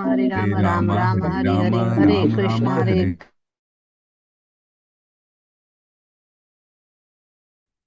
ईश्वर हरे कृष्णा नमः पादाय सादर प्रणाम सभी भक्तों को दंडवत प्रणाम माता जी नमः विष्णुपादाय कृष्ण पृष्ठ सरस्वती देवी गौरवाणी प्रचारणे निर्विशेष शून्यवादी पाश्चात्य देश तारणे जय श्री कृष्ण चैतन्य प्रभु नित्यानंद श्री अद्वैत गदाधर शिवासादि गौर भक्त वृंद की ओम श्री परमात्मने नमः श्रीमद् भगवद गीता अथ सप्तदशो अध्यायः अर्जुन उवाच ये शास्त्रविधिम् उत्सृज्य यजन्ते श्रद्धान्वितः तेषान्निष्ठा तु का कृष्ण सत्त्वम् आहो रजस्तमः श्री भगवान् उवाच त्रिविधा भवति श्रद्धा देहिनां सा स्वभावजा सात्विकी राजसी चैव तामसी चेतितां शृणु सत्त्वान् रूपा सर्वस्य श्रद्धा भवति भारत श्रद्धामयोऽयं पुरुषो यो यश्रद्धः स एव सा यजन्ते सात्विका देवान् यक्षरक्षांसि राजसः प्रेतान् भूतगणाश्चान्या यजन्ते तामसा जनाः अशास्त्रविहितं घोरं तपयन्ते ये तपो जनाः दम्भ अहंकार संयुक्ता कामराग बलान्विता कर्षयन्तः शरीरस्थं भूतग्राममचेतसा मायै चैवान्तः शरीरस्थन् तान् विद्यासुरनिश्चान् आहारस्त्वापि सर्वस्य त्रिविधो भवति प्रियः यज्ञस्तपस्तथा दानन् तेषां भेदम् इमं शृणु आयुः सत्त्वबलारोग्य सुखप्रीति विवर्धनः रस्य स्निग्धः स्थिरा धृता आहारा सात्विकप्रिया कट्वा आम्ललवणत्युष् तीक्ष्णरुक्षा विदाहिना आहार राजस्य श्रेष्ठा दुःखशोककामयप्रदा यातयामङ्गतरसं पूतिपर्युषितं च यत् उच्छिष्टम् अपि च मेध्यं भोजनं तामसप्रियम् अफलङ्काङ्क्षिभिर्यज्ञो विधिदृष्टो य युज्यते यष्टव्यमम् इति मनः समाधाय स सात्विकः अभिसन्धाय तु फलं दम्भ अर्थम् अपि चेव्यत् युज्यते भरतश्रेष्ठ तैयज्ञै वै विधिराजसम् विधिहीनं शिष्टान्नं मन्त्रहीनम् अदक्षिणं श्रद्धाविरहितं यज्ञन् तामसं परिचक्षते देवद्विज गुरुप्राज्ञा पूजनं शौचं मार्जवं ब्रह्मचर्यं अहिंसाश्च शारीरं तप उच्यते अनुद्वेगकरं वाक्यं सत्यं प्रियहितं च यत् स्वाध्याय अभ्यसनै च वाङ्मयं तप उच्यते मनः प्रसाद सौम्यत्वं मौनम् आत्मविनिग्रह भावसंशुद्धिर् इति एतत् तपोमानसमुच्यते श्रद्धया परया तृप्तन् तपस्त्रिन्विधन् नरे अफलाकाङ्क्षिभिर्युक्तैः सात्विकं परिचक्षते सत्कारं मानपूजार्थं तपोदम्भेन चैव यत् क्रियते तदिह प्रोक्तं राजसञ्चलं ध्रुवम् मूढग्राहिणात्मनो यत् पीडया किर्यते तपः परस्योतसादानर्त्वं वा तामसम् उदाहृतं दातव्यम् इति यद्यानन् दीयते अनुपकारिणे देशे काले च पात्रे च तद्यानं सात्विकं स्मृतं यत्तु प्रति उपकारार्थं फलम् उद्दिश्य वाह पुनः दीयते च परिक्लिष्टन्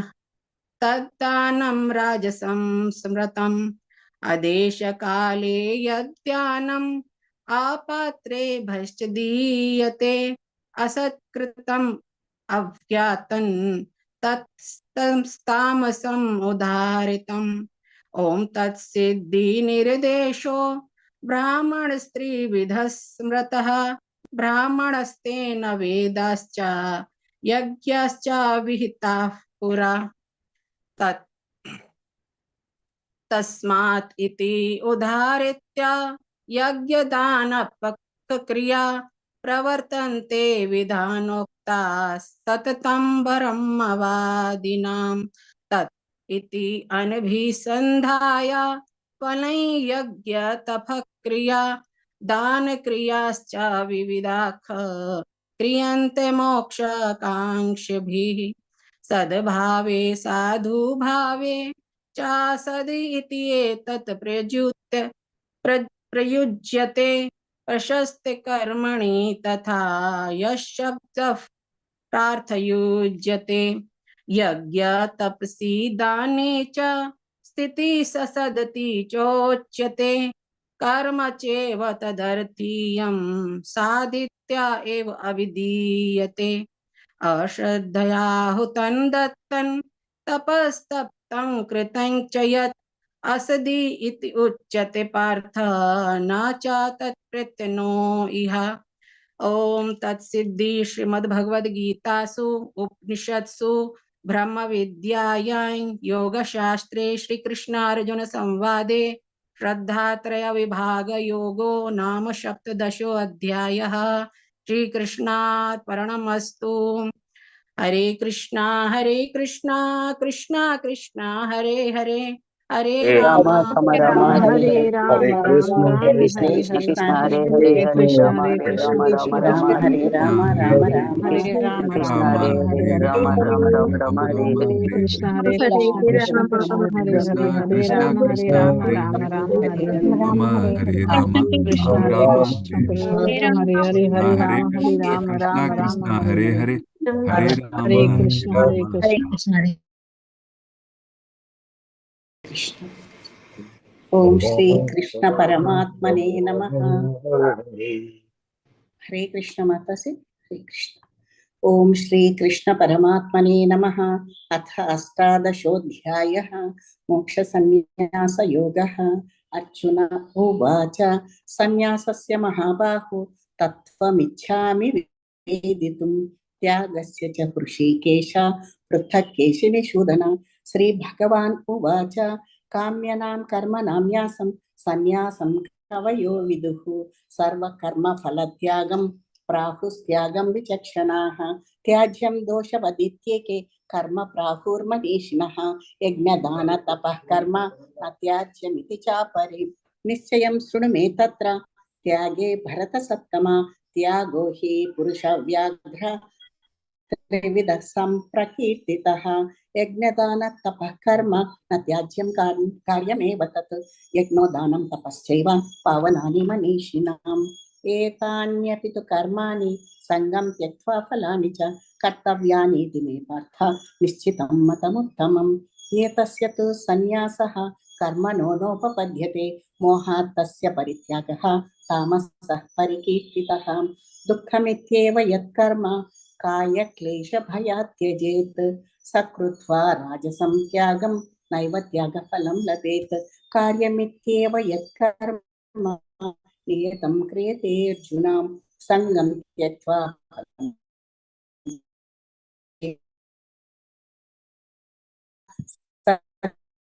त्यागः सात्विको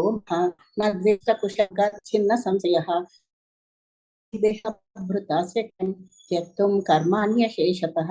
यस्तु कर्मफलत्यागी सत्यागीत्यभिधीयते। अनिष्टमिष्टं मिश्रं च त्रिविधं तत् सन्यासिनां क्वचित् पञ्चैतानि महाबाहो कारणानि सांख्ये कृतान्ते प्रोक्तानि सिद्धये सर्वकर्मणाम् अधिष्ठानं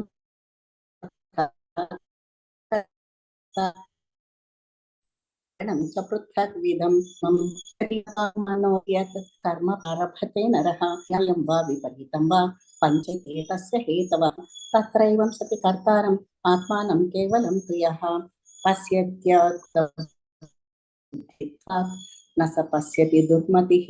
यस्य नाहङ्कृतो भावो बुद्धिर्यस्य न लिप्यते हत्वापि न इमान् लोकान् न हन्ति न निबध्यते। ज्ञानं ज्ञेयं परिज्ञाता त्रिविधा कर्म चोदना करणं कर्म कर्तेति त्रिविधः कर्म संग्रहः। ज्ञानं कर्म च कर्ता च त्रिधैव गुणभेदतः प्रोच्यते गुणसंख्याने यथैकं भावं अविभक्तं विभक्तेषु तज्ज्ञानं विद्धि सात्विकं। पृथक्त्वेन तु यज्ञानं नानाभावान् पृथग्विधान् राजसं यत्तु कृष्णवदेकस्मिन् कार्ये सक्तमहैतुकम् अदत्वार्थं वदल्पञ्च तत्तामसमुदाहृतं नियतं सङ्गरहितम् अरागद्वेषतः कृतम् अफलप्रेप्सुना कर्म यत्तत् सात्विकमुच्यते। यत्तु कामेप्सु वा कर्म यत्तु कामेप्सुना कर्म साहंकारेण वा पुनः क्रियते बहुलायासं तत्राजसमुदाहृतम् अनुबन्धं क्षयं हिंसाम् अनवेक्ष्य च पौरुषं मोहादारभ्यते कर्म यत्तत्तामसमुच्यते मुक्तसङ्गो न धृत्युत्साहसमन्वितः सिद्ध्यसिद्ध्यो निर्विकारः कर्ता सात्विक उच्यते रागे कर्मफलप्रेप्सुः लुब्धो हिंसात्मको शुचिः हर्षशोकान्वितः कर्ता राजसः परिकीर्तितः अयुक्तप्राकृतस्तब्धः शतो नैष्कृतिको लस विषादी दीर्घसूत्री च कर्ता तामस उच्यते बुद्धिर्भेदं धृतिश्चैव गुणतस्त्रिविधं प्रोच्यमानमशेषेण पृथक् धनञ्जय प्रवृत्तिं च निवृत्तिं च कार्याकार्ये भयाभये बन्धं मोक्षं या वेत्ति बुद्धिः सा पार्थ सात्विकी यया धर्ममधर्मं च कार्यं चाकार्यमेव च अयथावत् प्रजानाति बुद्धिः सा पार्थ राजसी अधर्मं धर्ममिति या मन्यते तमसावृता सर्वधर्मान् विपरीतांश्च बुद्धिः सा पार्थ तामसी धृत्या यया धारयते मनः प्राणेन्द्रियक्रियाः योगेनाव्यभिचारिण्या धृतिः सा पार्थ सात्विकी यया तु धर्मकामार्थं धृत्या धारयते अर्जुन प्रसंगेन फलाकांक्षी धृतिः सा पार्थ राजसी यया स्वप्नं भयं शोकं विषादं मदमेव च न विमुञ्चति दुर्मेधः धृतिः सा पार्थ तामसी सुखं त्विदानीं त्रिविधं शृणु मे भरतर्षभ अभ्यासाद्धमते यत्र दुःखान्तं च निगच्छति यत्तदग्रे विषमिव परिणामे मृतोपमं तत्सुखं सात्विकं प्रोक्तम् आत्मबुद्धिप्रसादजं विषयेन्द्रियसंयोगात् यत्तदग्रे मृतोपमं परिणामे विषमिव तत्सुखं राजसं स्मृतम्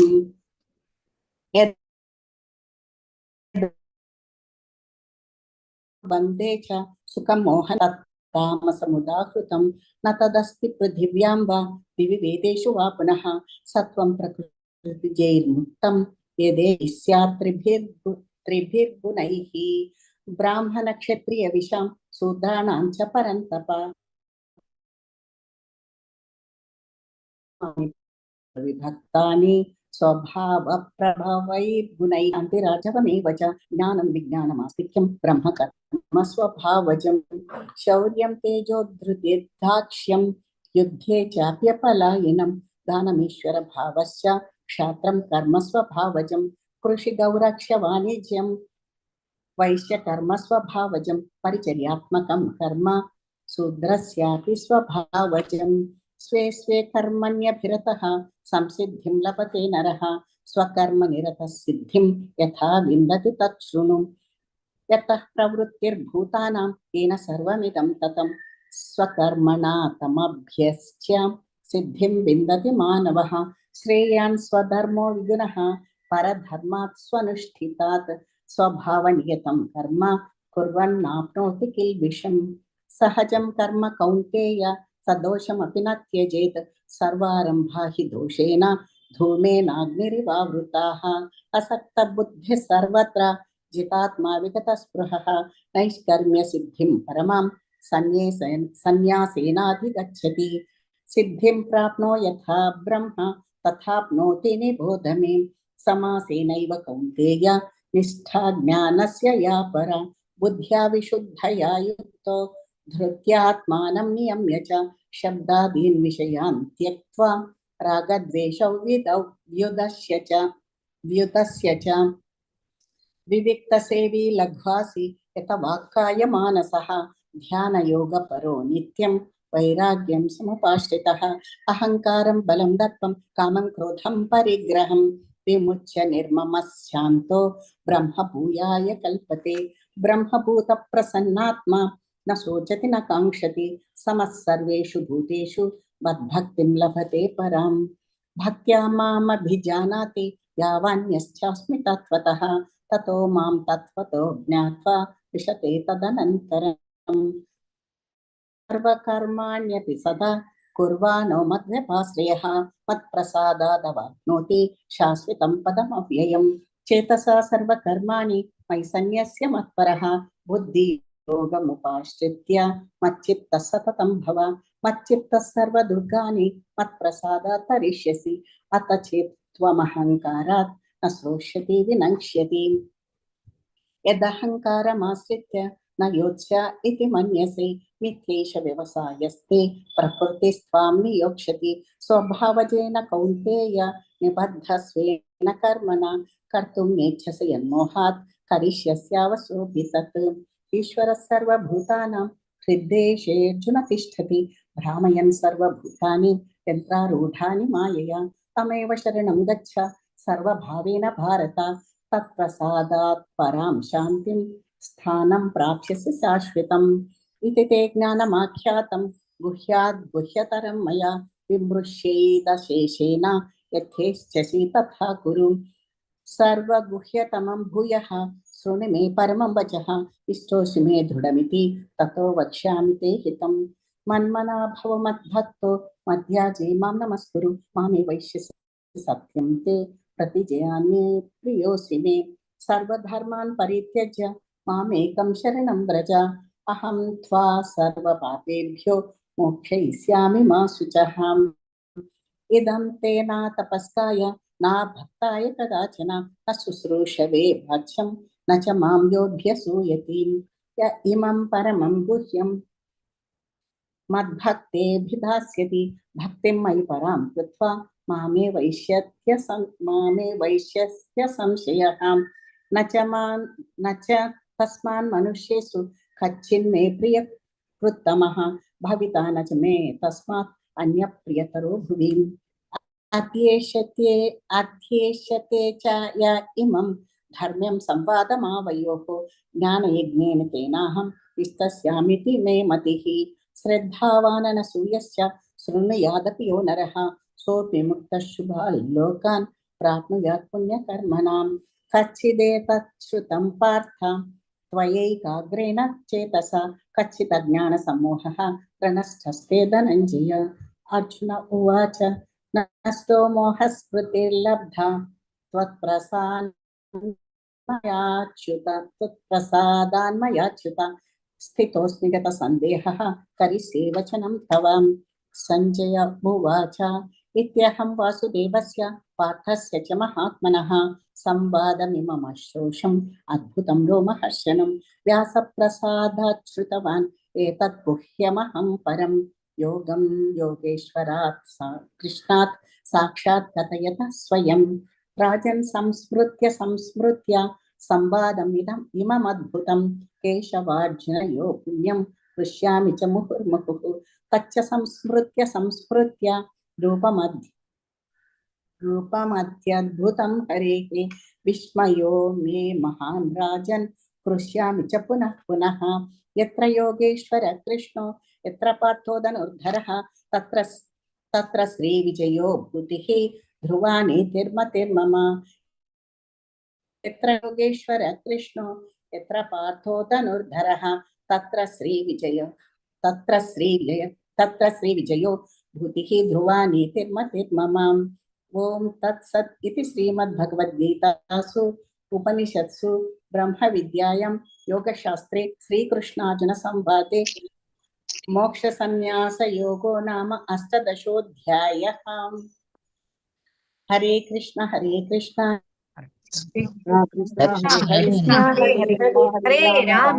राम राम राम हरे कृष्ण हरे कृष्ण कृष्ण कृष्ण हरे हरे हरे राम राम राम हरे हरे हरे कृष्ण हरे राम राम राम हरे हरे हरे कृष्ण कृष्ण हरे हरे राम हरे कृष्ण कृष्ण कृष्ण हरे जी हरे कृष्णा